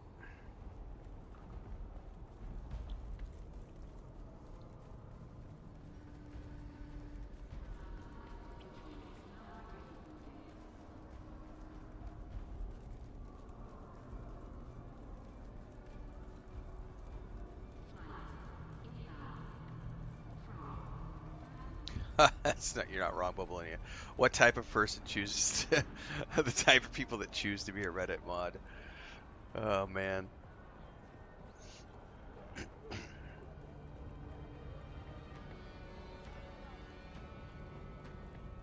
I guarantee you the Dune Awakening AMA is just going to be filled with people who want to yell about how they want full loot PvP.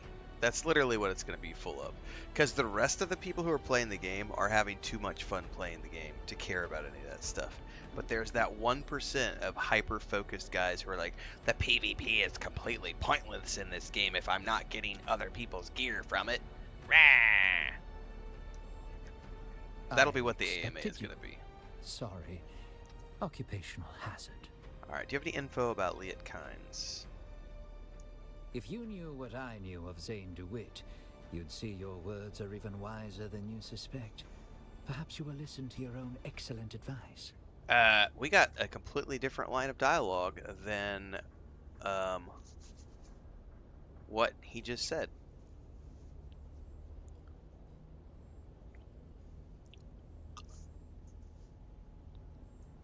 Anything and everything you can tell me about Liet Kynes? Liet Kynes was always arrogant, able to slip away from my spies, seemingly at will.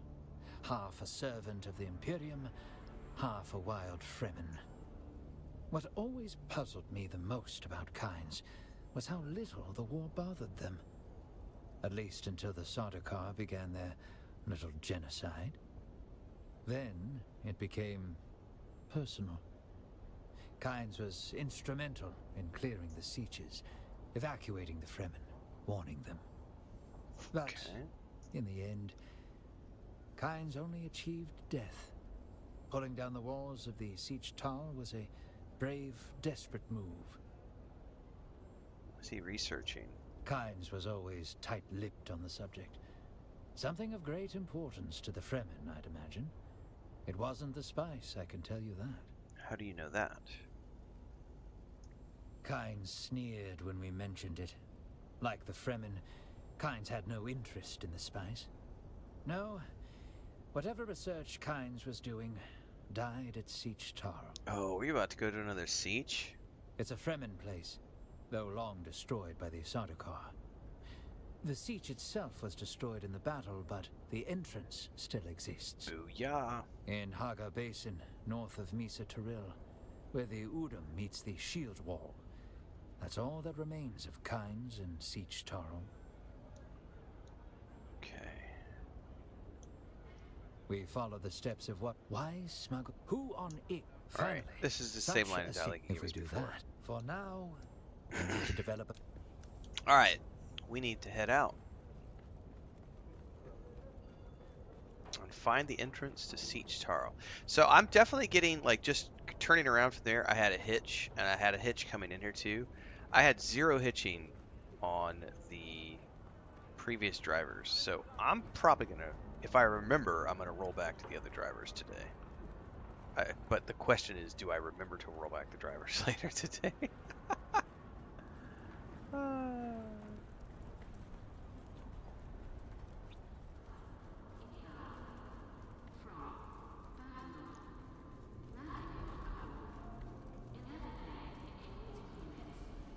Alright, let's go explore a siege.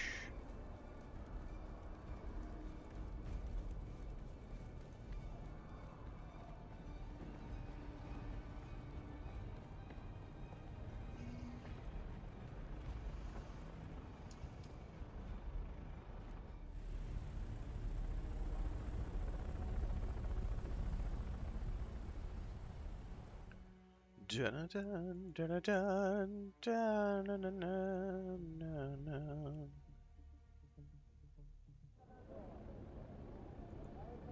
Okay. Haga Basin, please. I think it's cool how those instances still stay up even after you've completed the story. So if you want to go back and do them again, you can, and like farm resources and stuff in there. That's pretty cool. Yep, I finished it up earlier, Impa. We had to rerun the instance, but we did finish it. So we ran it last night, it bugged out, reran it this morning, finished it, no problem. But I did have to rerun the whole instance.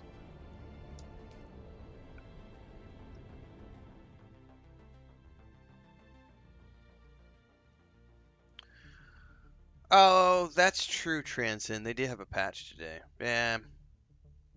It's not a big deal to me, honestly. The occasional hitch is not something I'm worried about, but it's like if it's a simple rollback the old drivers, I'll just go back to the old drivers. But I did kind of forget they also did a patch today.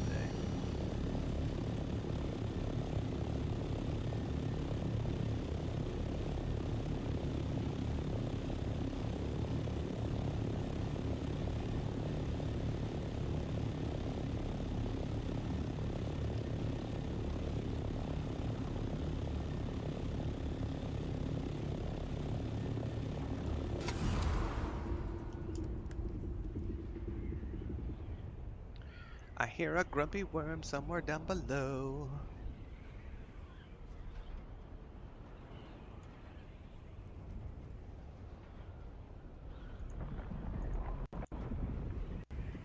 Just leave me alone.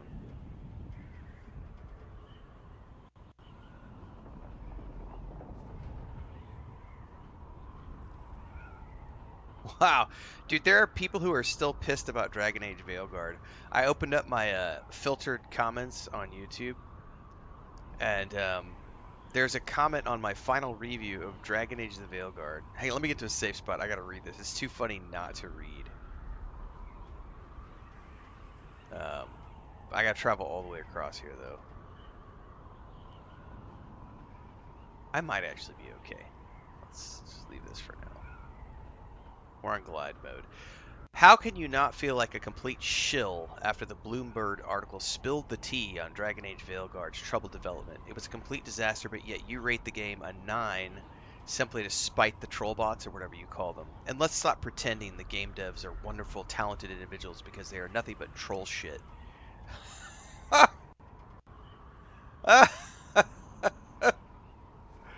Wow, that's a lot to unpack in that comment, man.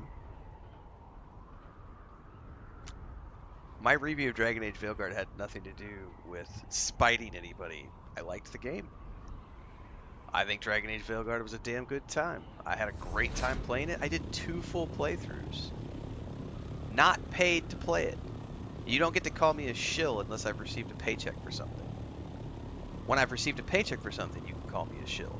But until such time, you don't get to do that. So, no, I'm not a paid shill for Dragon Age Veilguard. I just love Dragon Age. And I love BioWare as a company. It was a complete disaster, but you rated a 9 just to spite the troll bots. And let's stop pretending like the game devs are wonderful, talented individuals, because they're just troll shit. Well, HozBizNows89, fuck right off. You have now been banned from my channel. Oh, I got another one. Hang on, this one's relevant to Dune Awakening. Hang on, I gotta share this one. Here, I gotta pull this up. We're sort of safe right now. Let me pull this one up. I have to share this one.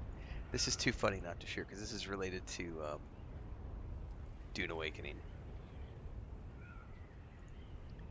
We are pretty close though. Let me land before I show you the next one. This is funny.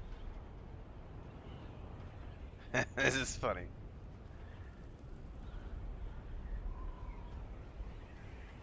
So remember how I did that that PvP video the other day? And it's a parody video. Big parody on the thumbnail, parody in the description in capital letters. I had somebody in chat last night screaming that parody doesn't count, that I'm just lying, that I'm actually complaining about the PvP, and I'm like, dude, I don't care about PvP. Like, I'm not in the deep desert. I won't be in the deep desert for months. I don't care. I'm literally making fun of all of you people because I think it's funny. Alright, hang on. We're going to go read something because this is too funny not to read. Let me get up here where it's safe, though.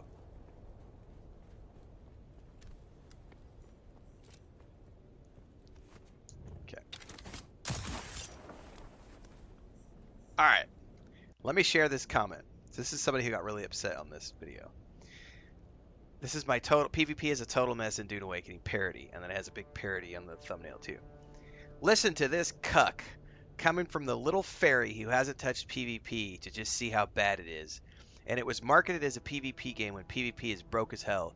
You and your use of grifter and rage hustler lines is amusing. You have fun playing story easy mode, you joke of a tuber.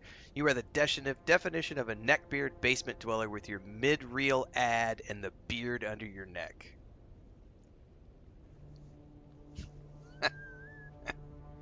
So, lots to unpack there. This person has some legit anger management issues, I would hazard a guess. The game was never marketed as a PvP game. You need to go back and actually watch the marketing for Dune Awakening. It was never marketed as a PvP game.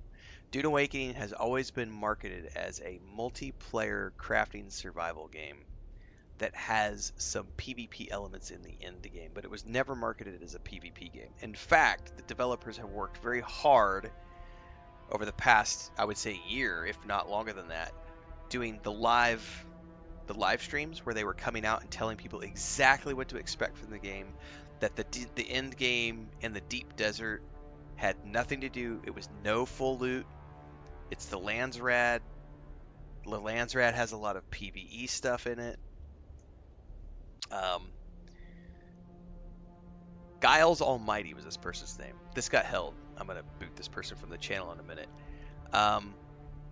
You have fun playing story easy mode, you joke of a YouTuber. So I do enjoy story mode and easy mode in every game that I play. In order for me to be a joke of a tuber, I would have to not be making money doing this. But I do make a full-time living as a content creator. And YouTube is still about...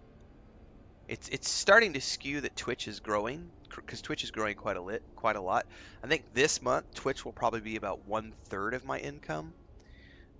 Usually it's much less, but this month has been very good because of all the Twitch campaigns. But YouTube is still like 80% of my revenue stream. So in order for me to be a joke of a tuber, I would have to be failing as a YouTuber, and I'm not failing because I make a full-time living at this, and I make a full-time living playing video games, which is more than you do living in your mom's basement, Giles Almighty. You know, the definition of a neckbeard basement dweller. Well, I don't live in a basement, but I do live in a tiny little homestead.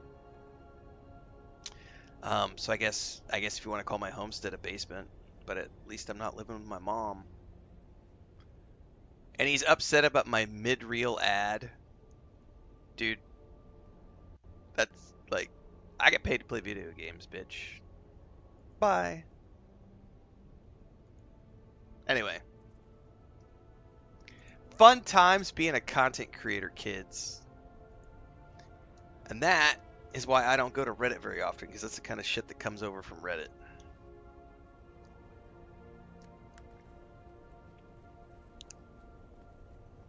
Alright. We're back in the Siege again, which is really cool. But this time we're here looking for different things. Oh, it's legit jealousy, Belloc, for sure. They're just mad because they still haven't managed to get out from under their mommy and daddy's wings yet. They're still living in that basement.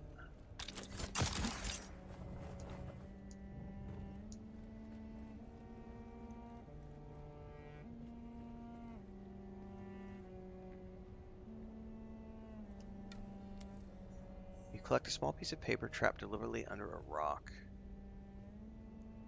Bring the note back to Derek. I'm thinking we can't get back into the siege because this is the one that's been destroyed. Sector weather alert. A large sandstorm is approaching. Well, we're just gonna hide in here until the sandstorm passes.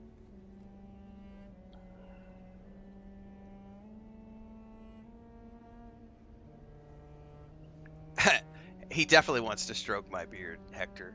Remember, he's got that poster on the wall that he faps to. It's got my face all over it.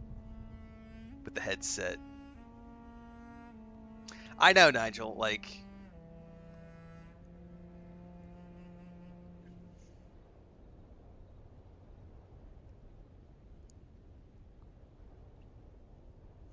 Deji Money says they did say MMO, which leads people to think PvP that was only changed in months over release.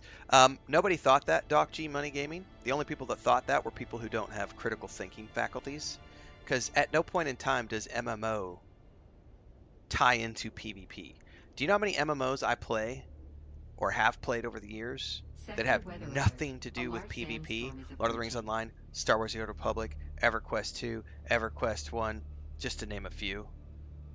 None of those games had anything to do. They did have some PvP servers, but those were PvE MMORPGs. The vast majority of MMORPGs on the planet have no PvP in them. So to say that, well, Funcom said MMO, which leads people to think that PvP was in it, and it was only changed months for. That's because those people lack critical thinking. Like, if you associate PvP with MMO, that is a you problem, and not you as an individual, but you plural. Like, anybody who associates PvP with MMO and automatically links those two together hasn't ever played any video games, because MMOs are wildly varied, and the vast majority of them have no PvP in them whatsoever.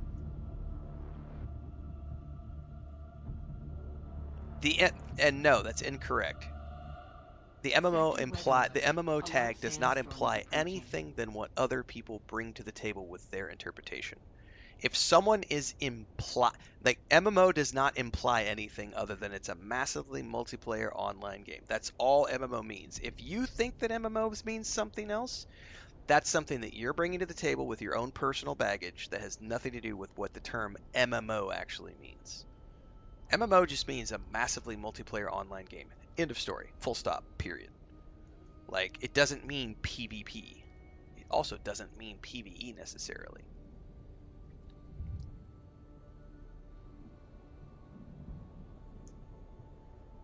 Right, like Hector says, MMO doesn't mean PvP. You'd have to be dumb to assume that. Correct. Marek says, a stupid question. When you push T, what does the sidebar on the left mean? So yeah, that's spice related. So if it's all the way up at the top, then you're full, and you're ready to. You've got prescience, which means this bar over here would be full as well. And if it's down, it's because you don't have any spice in your system right now. So I've not consumed any spice food, so I'm at the very bottom because I burned my prescience a while back, and I still haven't filled back up on spice food. So that's related to your levels of spice in your system and stuff. Yep.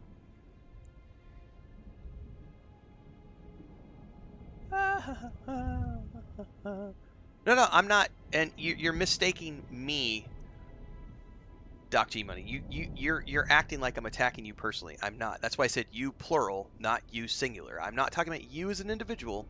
I'm saying you plural. You the people. When you assume, when people, let me make it even simpler. I'll stop saying you. When people assume that MMO means PvP, the people lack critical thinking skills. There we go. Bellex says the vast majority of MMO players are PvE players. Anyway, PvP-centric people don't pay the bills. Correct.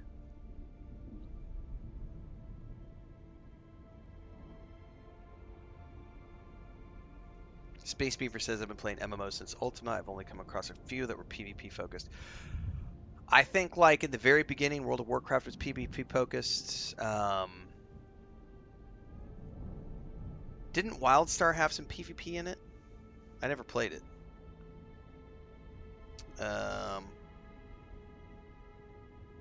Guild Wars?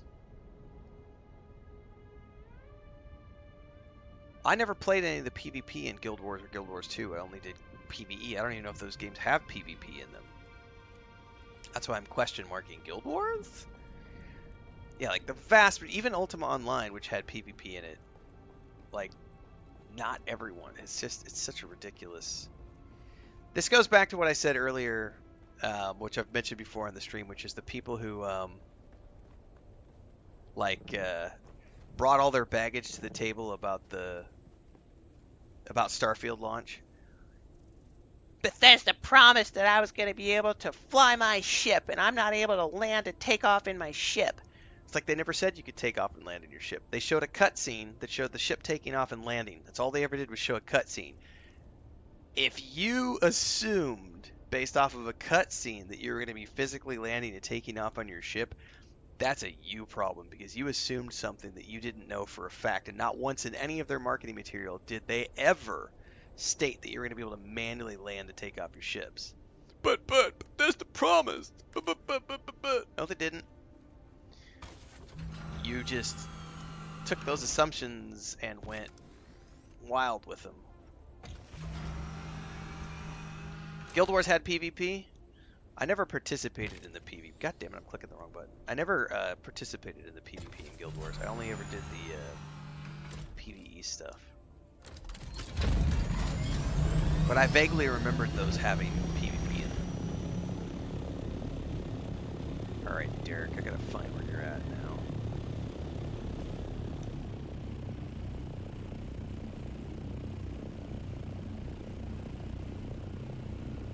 All the way back to Derek.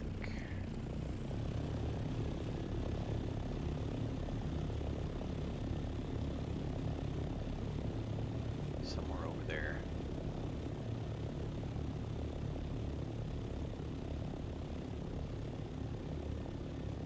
Hector says some fool wanted it to be a PvP focused game, ignored everything that said it wasn't, convinced themselves they were right, and then felt betrayed over something the game never said it was. That's exactly what happened. There are so many people in the Reddit right now for Dune Awakening that are yelling about how they promised me that this was going to be a PvP game, and I can't PvP other players. There's no body loot. There's no point to the PvP. I'm not allowed to loot their body. I can't loot their gear. This is bullshit. It's like they never said that. They always said land's rad.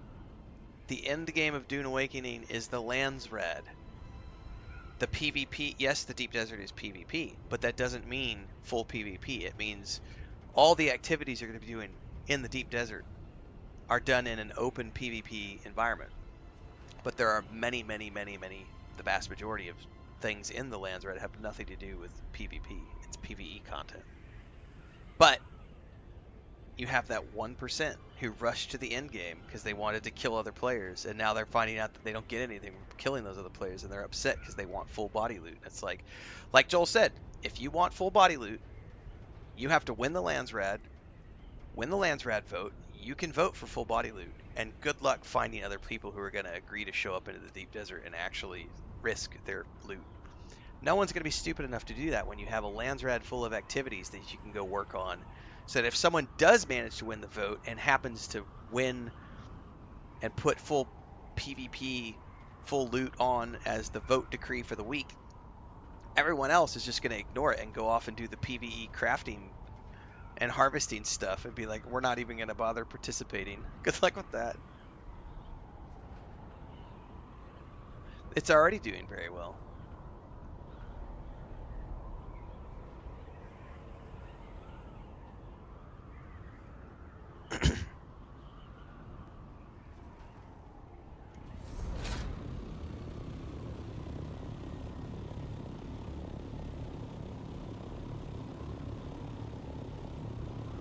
Yeah, you don't have to do any of the PvP. Bases completely block off dew fields the same as blocking off NPC bases? I'm not understanding your question, Carnage. Are you asking if you're not allowed to build on top of a dew field?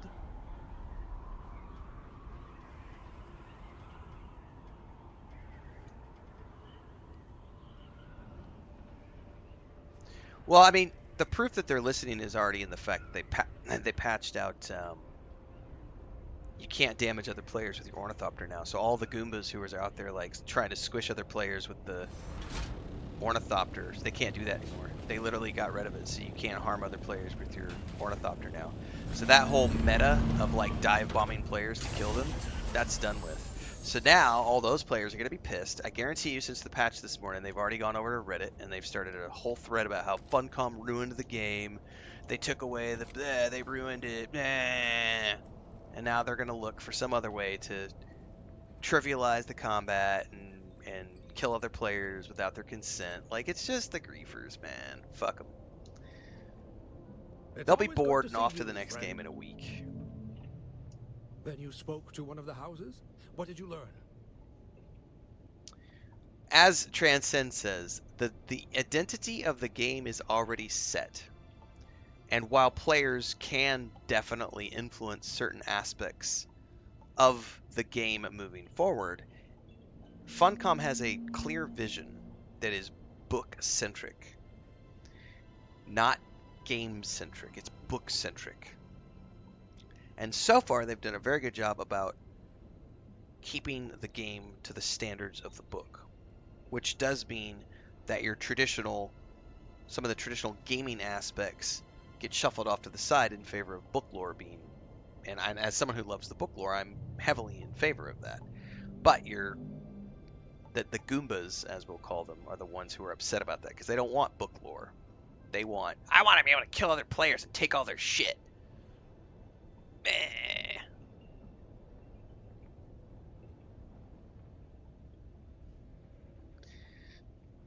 Commander Carnage says, I've seen the devs say walling off NPC bases is griefing.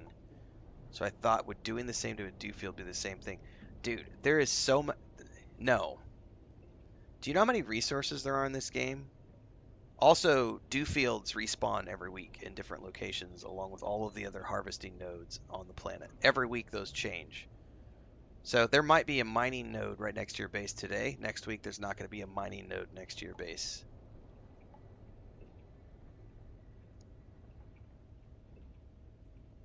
But also, like, there are so many other ways to get water, like drain blood from your enemies, have a water cistern with a water turbine or water, whatever those things are called up on your bed. Like, there are so many ways to get water in this game. Oh, I blocked off a dew field. Okay, next week the dew fields spawn in a different location. Like, and so, not a big deal. I have 500 other ways to get water, and all of those spawn locations change with the, or at least most of them should change whenever the nodes go through with the Coriolis storms. So yeah, that's not, I wouldn't think that's a thing. Siege Tarl? It's not somewhere If they're a fixed resource, I don't Did you know. I go could be there? Did you speaking out of find turn. anything? If the dew fields are a fixed resource, I'm not aware of that.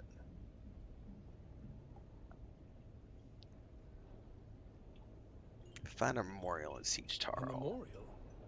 The Fremen don't build anything like that for their dead. Was there anything else? This note written Fremen runes. This is a funeral chant left by one of the Fremen. I think it was left for Kynes. It begins with a simple address. Liet Kynes, honored parent. Full moon calls thee, Shai-Hulud shall thou see. Red the night, dusky sky, bloody death didst thou die. We pray to a moon. She is round. Luck with us will then abound. What we seek for shall be found in the land of solid ground. And it is signed, Cheney. What does this mean? We're gonna go meet. We're gonna go meet somebody special. I think it means the Kynes probably had a child. A Fremen child. And this was left after the pogrom, which means that some of the I would Fremen need to go survived. back to my first base and check the location of the dew fields, because I thought all of the resource nodes changed with the weekly Coriolis storms. If the Fremen survived, where are they? I don't know. Perhaps it was only a few individuals, or perhaps there is a hidden place. Who can say? But that is the next link in this chain. Also, Kynes the main was storyline working on mentions something Stilgar with the Fremen. twice, Perhaps there are more answers there, but but we Fremen have are yet to gone. like meet Stilgar, I and need to think so about this and what it means for he's my work. definitely Fremen, and so is Chani. So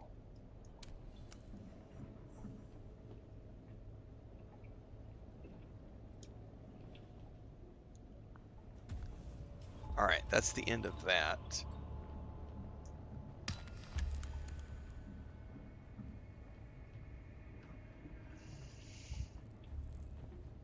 Now, I don't know what the next step of this is. He doesn't have anything to say to me, so I'm probably going to have to go look this up online.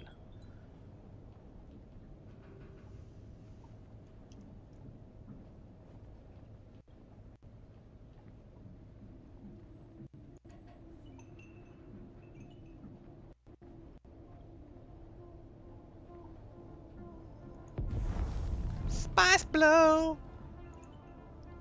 some point, I'm going to need to go start harvesting spice, but it is not yet time.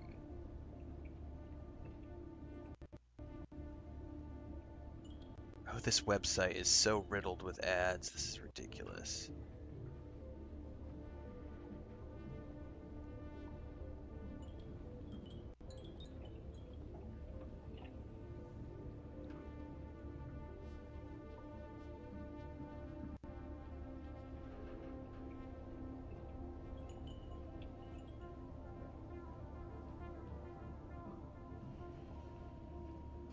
That's quest 6.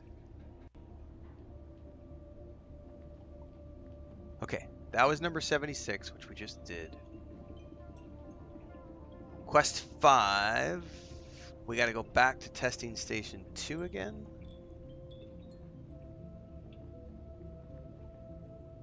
No, we already went and talked to Thufir.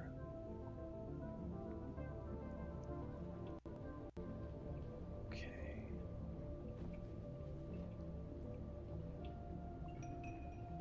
Oh, we just finished that. Number 6, he's located at Imperial Testing Station number 29, which is in the Northern Haga Rift. 29.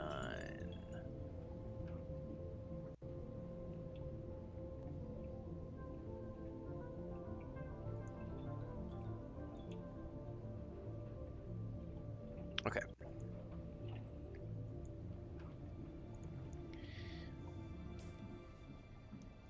I won't be able to do it when it goes live, Con Willis, because I'm starting Death Stranding 2 that day. But Owlcat did reach out and get me an Ultimate Mega Edition. So I've already played Rogue Trader once all the way through when it launched. They gave me a Xbox version of the game, which is the Voidfarer Edition, which has both of the DLCs attached. And I'm hoping that in July, if there are no other new releases that crop up, then in July I'm probably going to do a full playthrough of Rogue Trader with the 2 DLCs, which will include the one that launches on the 24th of June, which is this month. But I won't be able to start it on June 24th because I'm starting Death Stranding 2 on the 24th with Head Start Access. So once I get through with Death Stranding 2, my July at the moment is more Dune Awakening in the background, but I should be wrapped up with most things. I'm going to be doing, the current plan is a Rogue Trader playthrough, Destiny 2 on the 15th, and then Tales of the Shire, I believe, is the 29th of July. So that's the current plan for July, but we'll see. So shout out to Owlcat for getting me the Voidfarer edition of the Xbox version, because I've already played the PC version.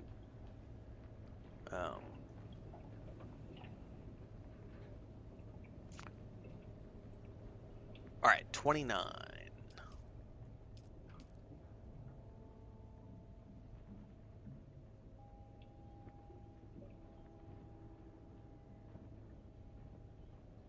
That's 23.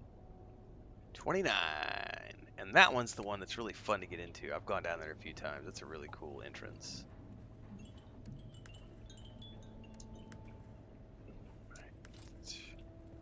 I probably need to repair my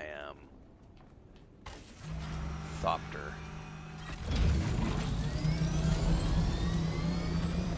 Let's head over to my base over here and do some quick repairs.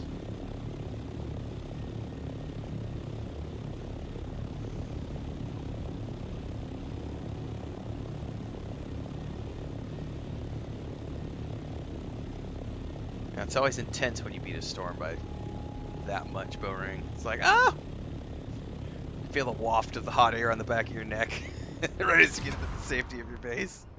It's like, oh, thank goodness. See ya, Nigel. Have a great one, man. Thanks for hanging out today. Appreciate it. Also, thanks for the kind words over on the YouTube video this morning. I think that was this morning, or last night. I answered it this morning, I think. On the member video.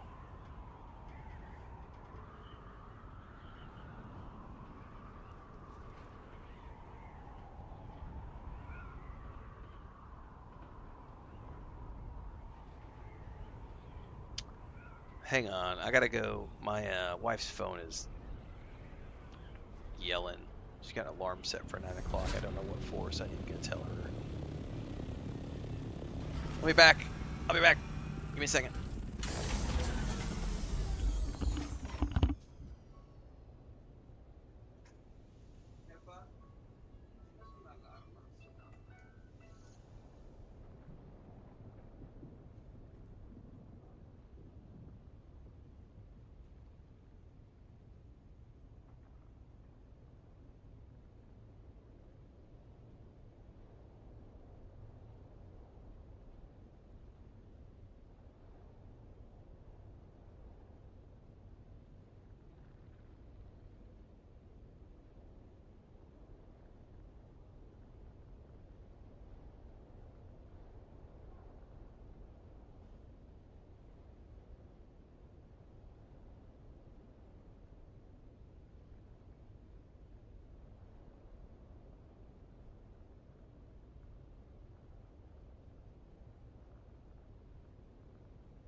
All right, I'm back. Forgot we had a meeting today that I had forgotten about, but my wife did not forget about, and her alarm was set for that. So, I've got about an hour left. Yeah, I gotta wrap up by 10. It's 9 minutes after 9 right now, so I've got about 50 minutes left. What was I doing? Oh, that's right. I was gonna repair my beast of a burden. Let's just move that over here. Where is my...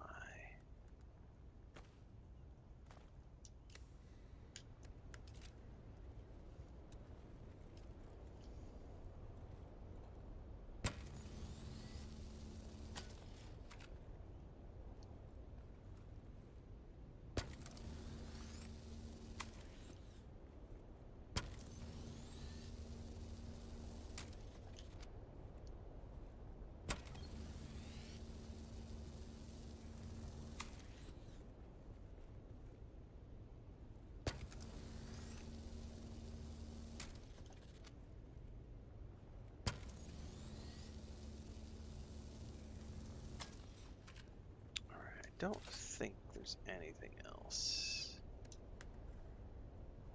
Well, we're as good as we're gonna get.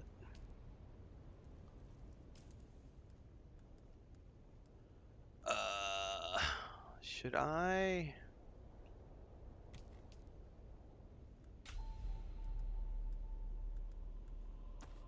Decisions. I probably should go drop off at the other base before we go any further because we're gonna need to probably fill up my inventory.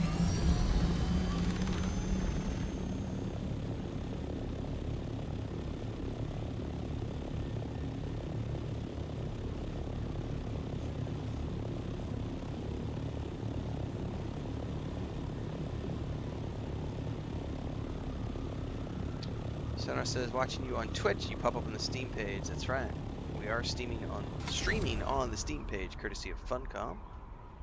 Normally, I only stream on YouTube and Twitch, but for this game in particular, I am also on the Steam page. Yeah, in like 45 minutes, I'll be done Transcend. I forgot we had a commitment locally, so I got to go somewhere today, which is fine. I've been trying to keep these morning streams a little shorter. I can't be doing any more 12-hour streams because my eyes are yelling at me. And we already did 2.5 hours this morning of the altars, so we're coming up on 5 hours in total right now, so get about 5.5 hours in. Be good to go.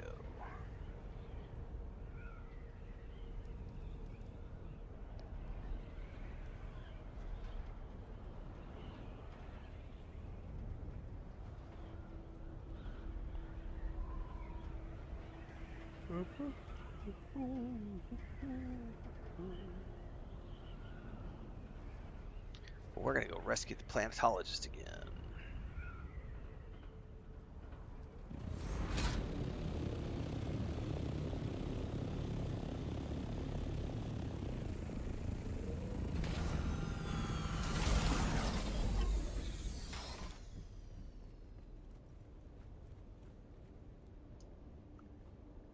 Deposit, deposit, deposit, deposit. Do I need fuel?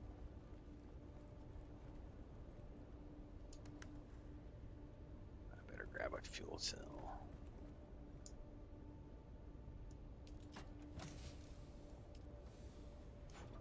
Man, I probably don't need any more like weapon parts and stuff. I have so many stockpiled.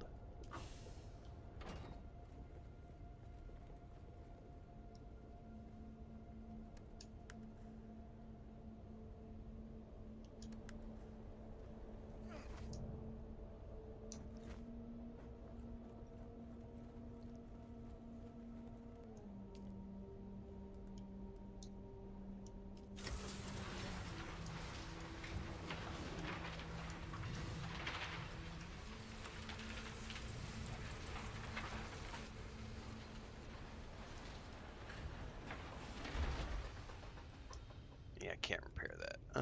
Where is my suspensor belt? It's not doing too bad. We can afford to let that go.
Excuse me.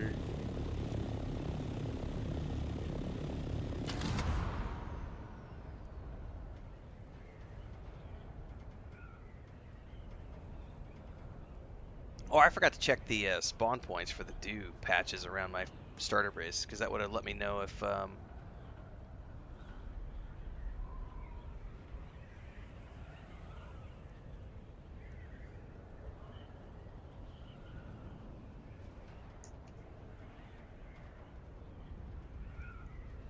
dew patches are permanent or not, because I actually don't know the answer to that.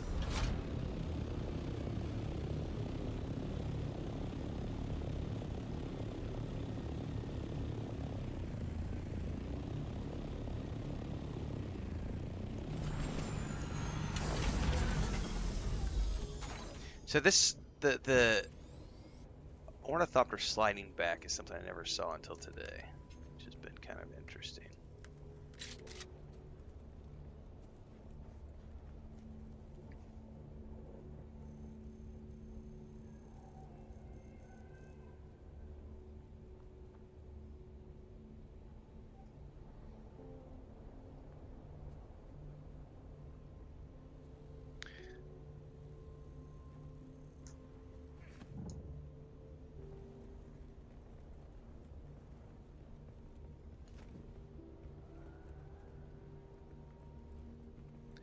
All right, we are going all the way down.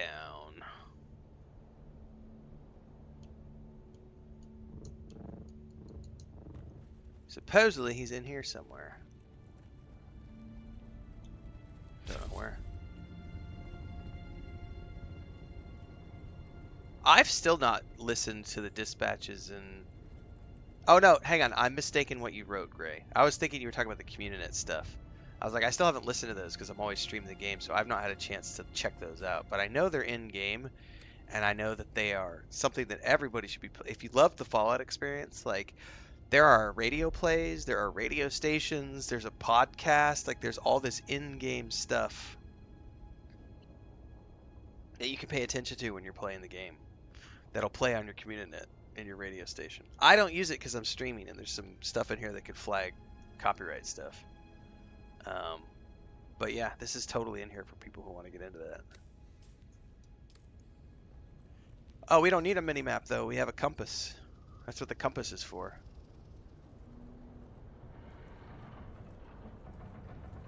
Okay, so he was totally not here the first time I came in here, so it's only after the fact. So whoever did all this, putting together the Planetologist guide, kudos.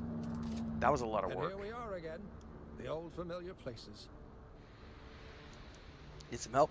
Always, my friend. The tasks of Cyprian Io are long and arduous, but they bring me to places where I can further my own research. What do you need? I need the mnemic film reels once more, but this is the area where I think we're all Collins was waiting doing for an research. update, Lucas Brasi. These testing stations might contain the key to what they were doing. Because we were told to look out and meet with Here, I'll show you in a second. Thank you. We were told to meet with the Fremen, a couple of Fremen people. So if you look at the journey, it literally says, Ari reached out to let me know that she has been unable to locate an Ixian decoder. Oh, that's not the right one. Hold on. I need to... It's not showing me the epilogue step right now.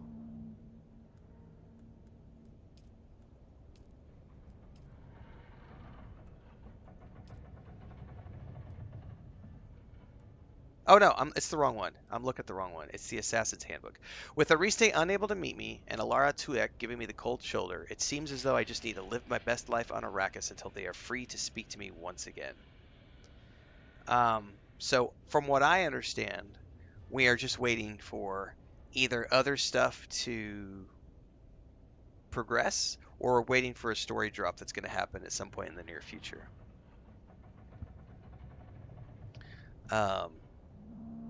Because yeah, we were told to meet with Stilgar, and I don't have any missions to go meet Stilgar, so I'm assuming that's something that's going to be coming in a future update, which they have planned. Let me grab another cup of coffee, and we're going to go do this Imperial testing station.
Bubbloni says I just met an awesome deep desert player at my base who used my shelter during a storm and to harvest flower. Super chill guy. That's right, there is a really big flower patch in front of Bubblonia's house. And I totally need to go get some more because I need silicone blocks. So that'll be a... By the way, that flower patch disappeared last week. And I think it's back as of this morning with the most recent. Because it wasn't there like a few days ago because I flew by. I had to go somewhere else.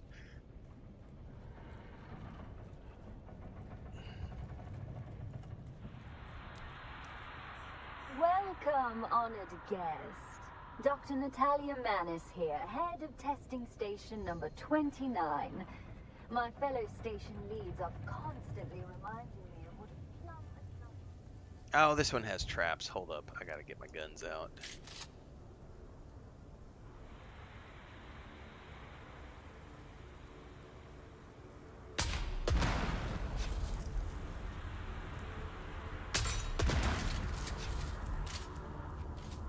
Sun's out, guns out.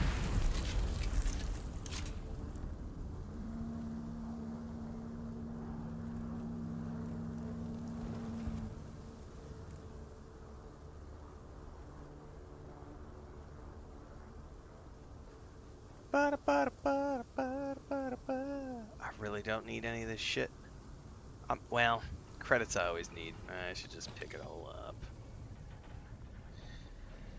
I have such a massive stockpile. However, I haven't yet started making tier 6 gear, so at some point I'm probably going to need it. What? I missed? Oh. Oh, there it went. Ah! There's one there too that I didn't even see.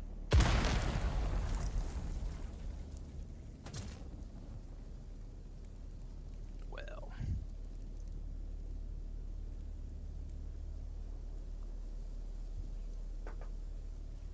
Hey, are you guys both in the same area, Bubbleonia with Meladin? Are you guys in the same space?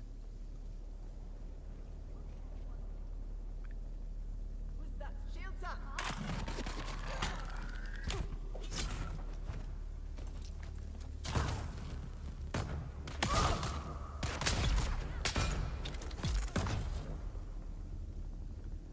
I wanted to confirm something. If there are a couple people in the same space right now, which was I was asking if Bubbleonia was near anybody. As far as I'm aware, like, okay, what happens when you ram someone in the Haga Basin with a vehicle? Because I know it doesn't do any damage to them, but does it move them or anything? Are they impacted in any way? Because the only thing that I've seen my vehicle do when it runs me over is it kind of pushes me out of the way. It doesn't actually impact me in any way. It just kind of, like, I've had a Jeremy Renner a couple times where it's my sand buggy has sort of rolled over me and just pushed me along, but it's never actually done anything other than push me. And someone left a comment in Twitch that got auto modded, and I'm curious about whether or not. Here's what somebody in Twitch claimed. They claimed that I was unable to build. I was building my base last night. People in the area kept driving by with their bikes and buggies and trying to ram me into the walls and rocks. And I'm curious, can you actually move someone when you hit them with a vehicle? Because you can't do damage to them in the Haga Basin.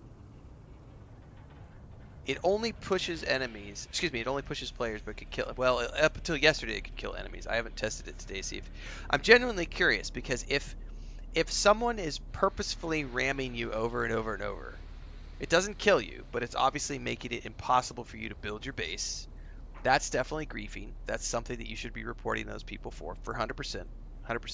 But I'm curious, does that actually, because I've never had somebody hit me with their vehicle. I've had my vehicle hit me, and all it does is kind of push me a little bit. But it doesn't, like, knock me out of the way. It just pushes me a little bit. That's why I'm genuinely curious what happens if someone purposefully rams into you. Does it actually yeet you across the landscape, or does it just move you a little bit? Either way, that sounds like griefing that can be reported.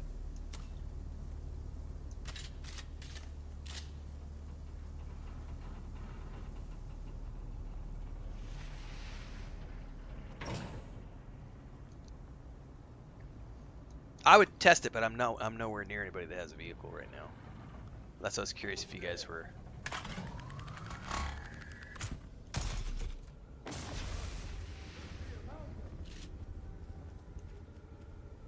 You're one fool. I'm coming for you.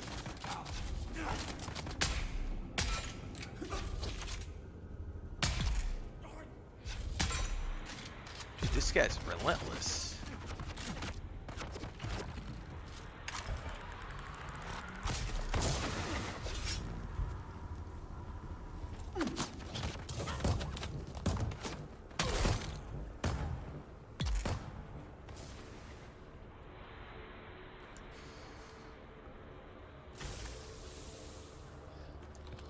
Certainly take all the cash.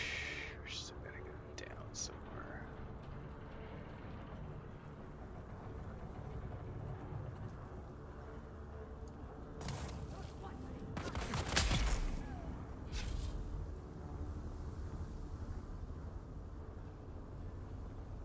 Hang on, did I miss something down in here?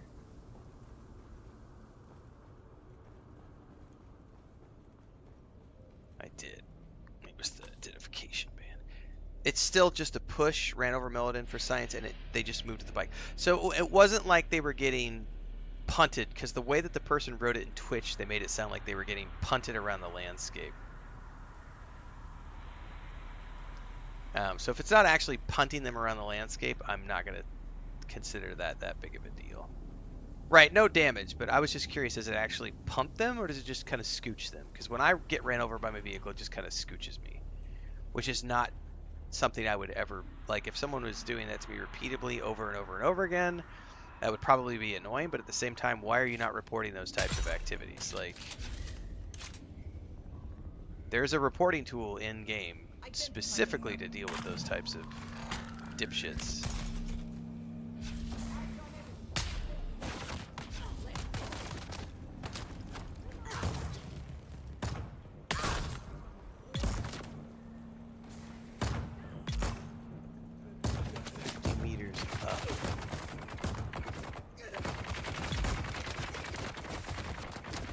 Is there something up here?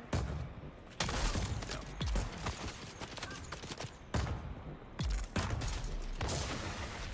It's probably through there.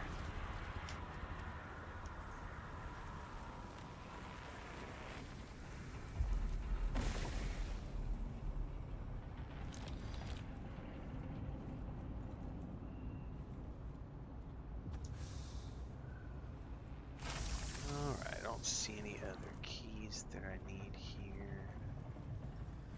I've done picking up ammo for a while. Right, Babylonia. Like Babylonia says, I technically could push a player over and over and over with my ornithopter or my bike, but I wouldn't have thought to do so. Like, right, the only people who do that kind of shit are people who are asshole trolls, and it's really easy to report those players.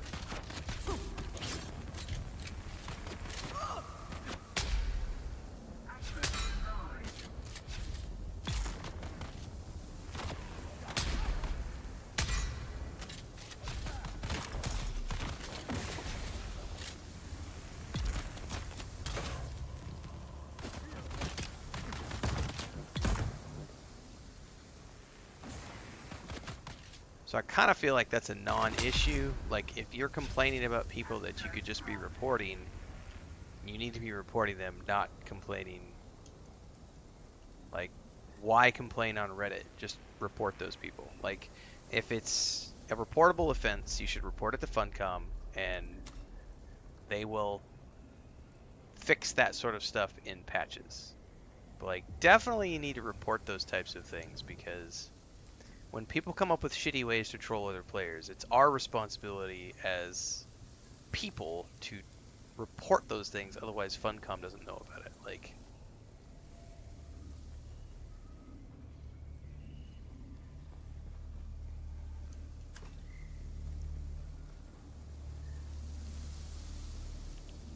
alright, I don't think there's anything in here that I need to grab.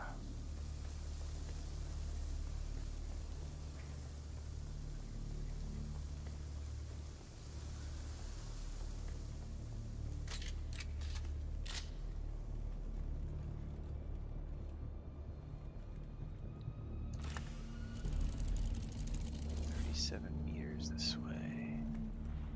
Aha! There's the door.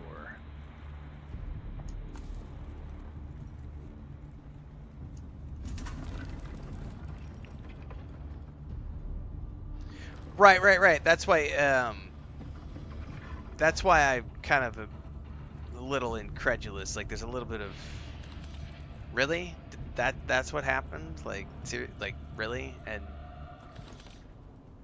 I'm not saying that it didn't happen, but when I see people claim those types of things, let's get some independent verification of that being a thing that could even be done in the first place before we rush to the assumption that I'm being purposely griefed by trolls. This game is broken, because that's usually what's happening is someone's trying to make a claim that Funcom's game is broken because it allows X, Y, and Z activities and behavior, and it's like, well, technically you're allowing that behavior by not reporting the person. Correct. Convolus. We've learned today on Renstream that some people take the term people and find it confusing, or when the word you. This is why Spanish and other languages are great, because they have plural pronouns. So as an example, usted versus ustedes. So usted meaning singular you and ustedes meaning plural you.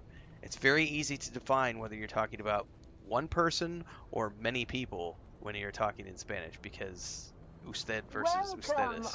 Whereas in English, you is you. I guess you could say you all, or if you're from the South or the Midwest like I am, y'all. Y'all need to learn how to put the brakes on. Y'all need to learn how to report. Y'all need to learn how to take a chill pill. Y'all need to learn how to play together. Y'all.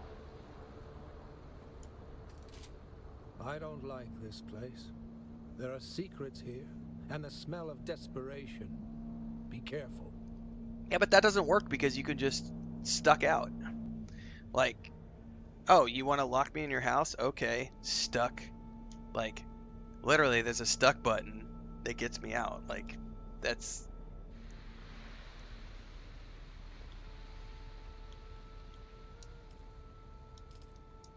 Let's see here. What can I say that hasn't been said before? You're my personal savior. In return, I will teach you more back at camp. Meet me there.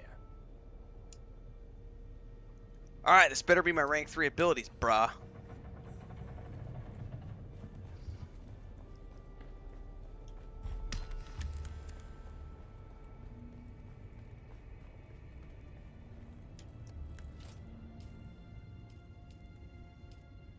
There's a long trek across the desert.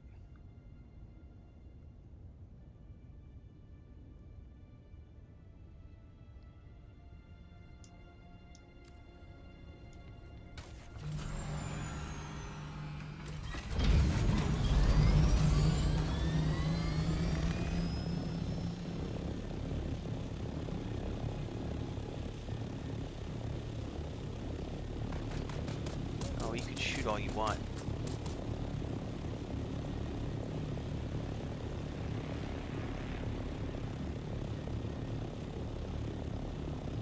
Alright, where was that? Oh, way away is what it was. Somewhere in that direction.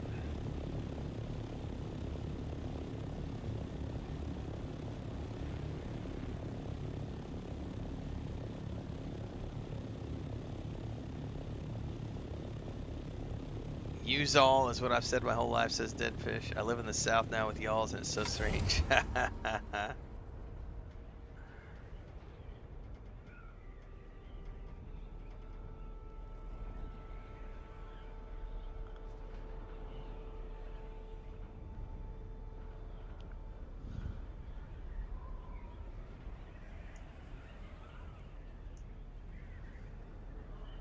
Ornithopters are pretty badass tombs. I've been very happy with mine.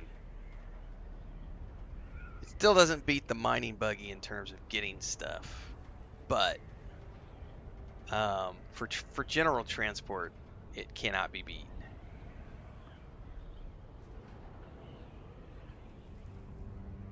All right, perfect transcend. Well, yeah, so you can glide, which saves the wings and the motor. Actually, I don't know that I don't know that it so much saves the wings, but it definitely saves you on fuel.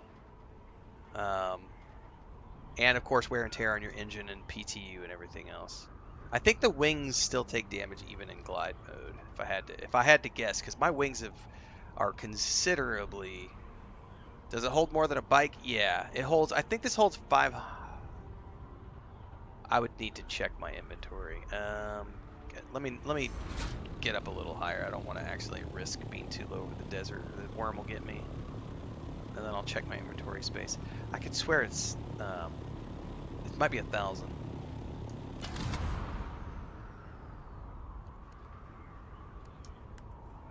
It's 500. Sorry, it's 500.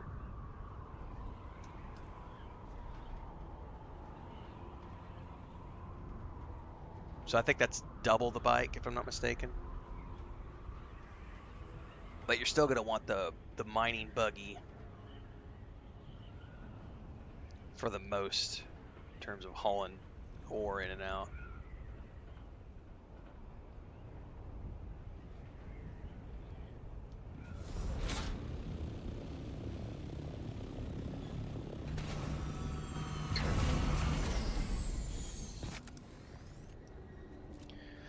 Yeah, I think because what I'm gonna end up having to do is set up a mining facility for the tier 5 ore.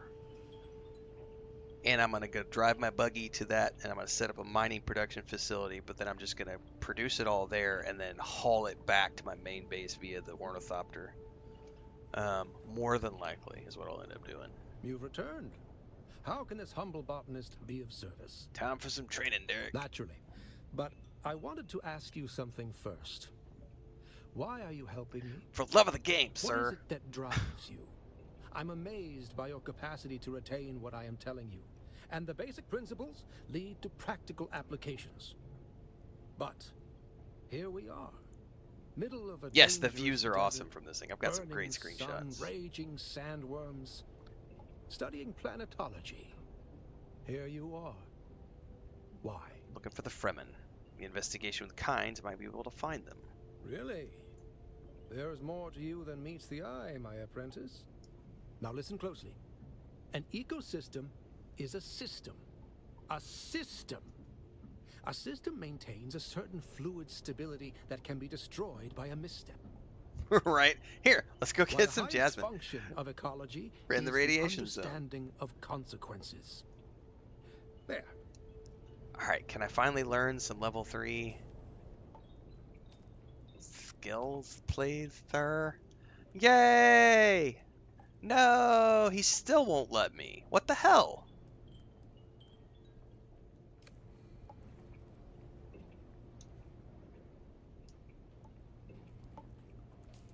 I'm genuinely confused because I could have sworn he just said you could learn new skills.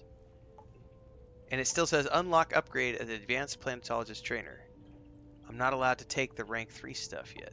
I'm very confused. Apparently I still need to do more quests with him. Well, poodoo. It will not be this day.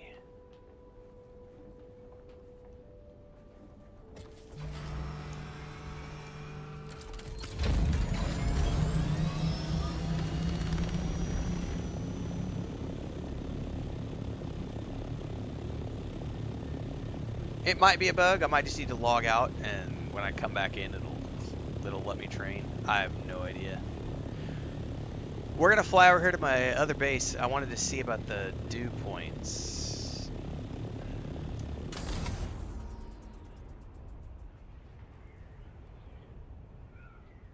Cause I'm genuinely curious if those dew points change like the other respawn points.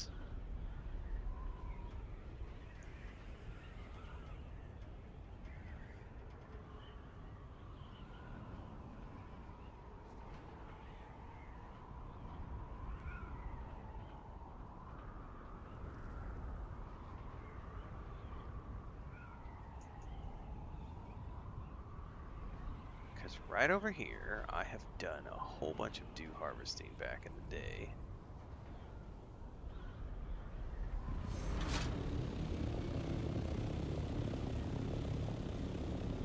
Okay, those dew patches are definitely still there.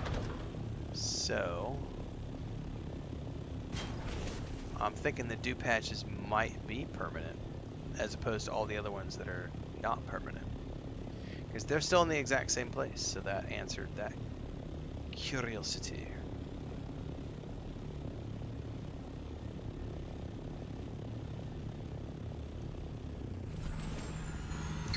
Alright, while I'm here, I need to check.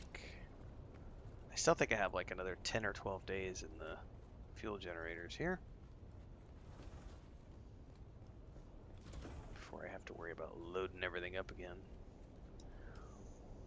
Yeah, like 9 days. All right, cool kids. I'm out. I gotta go do some stuff in real life. Might be back for an afternoon stream today, but if I'm not, I'll be back again tomorrow doing the altars first thing in the morning for a couple hours, and then more Dune Awakening after that. All the way up until we get to Death Stranding 2, at which point hopefully we'll have wrapped up the altars and we're gonna skip over and start playing Death Stranding 2 mixed in with a little bit of Dune Awakening. If my eyes feel good, I'll be back this afternoon. Otherwise, I'll catch you guys tomorrow morning. Have a great day and continue your adventuring on the sands of Arrakis. Don't get ate by the worm.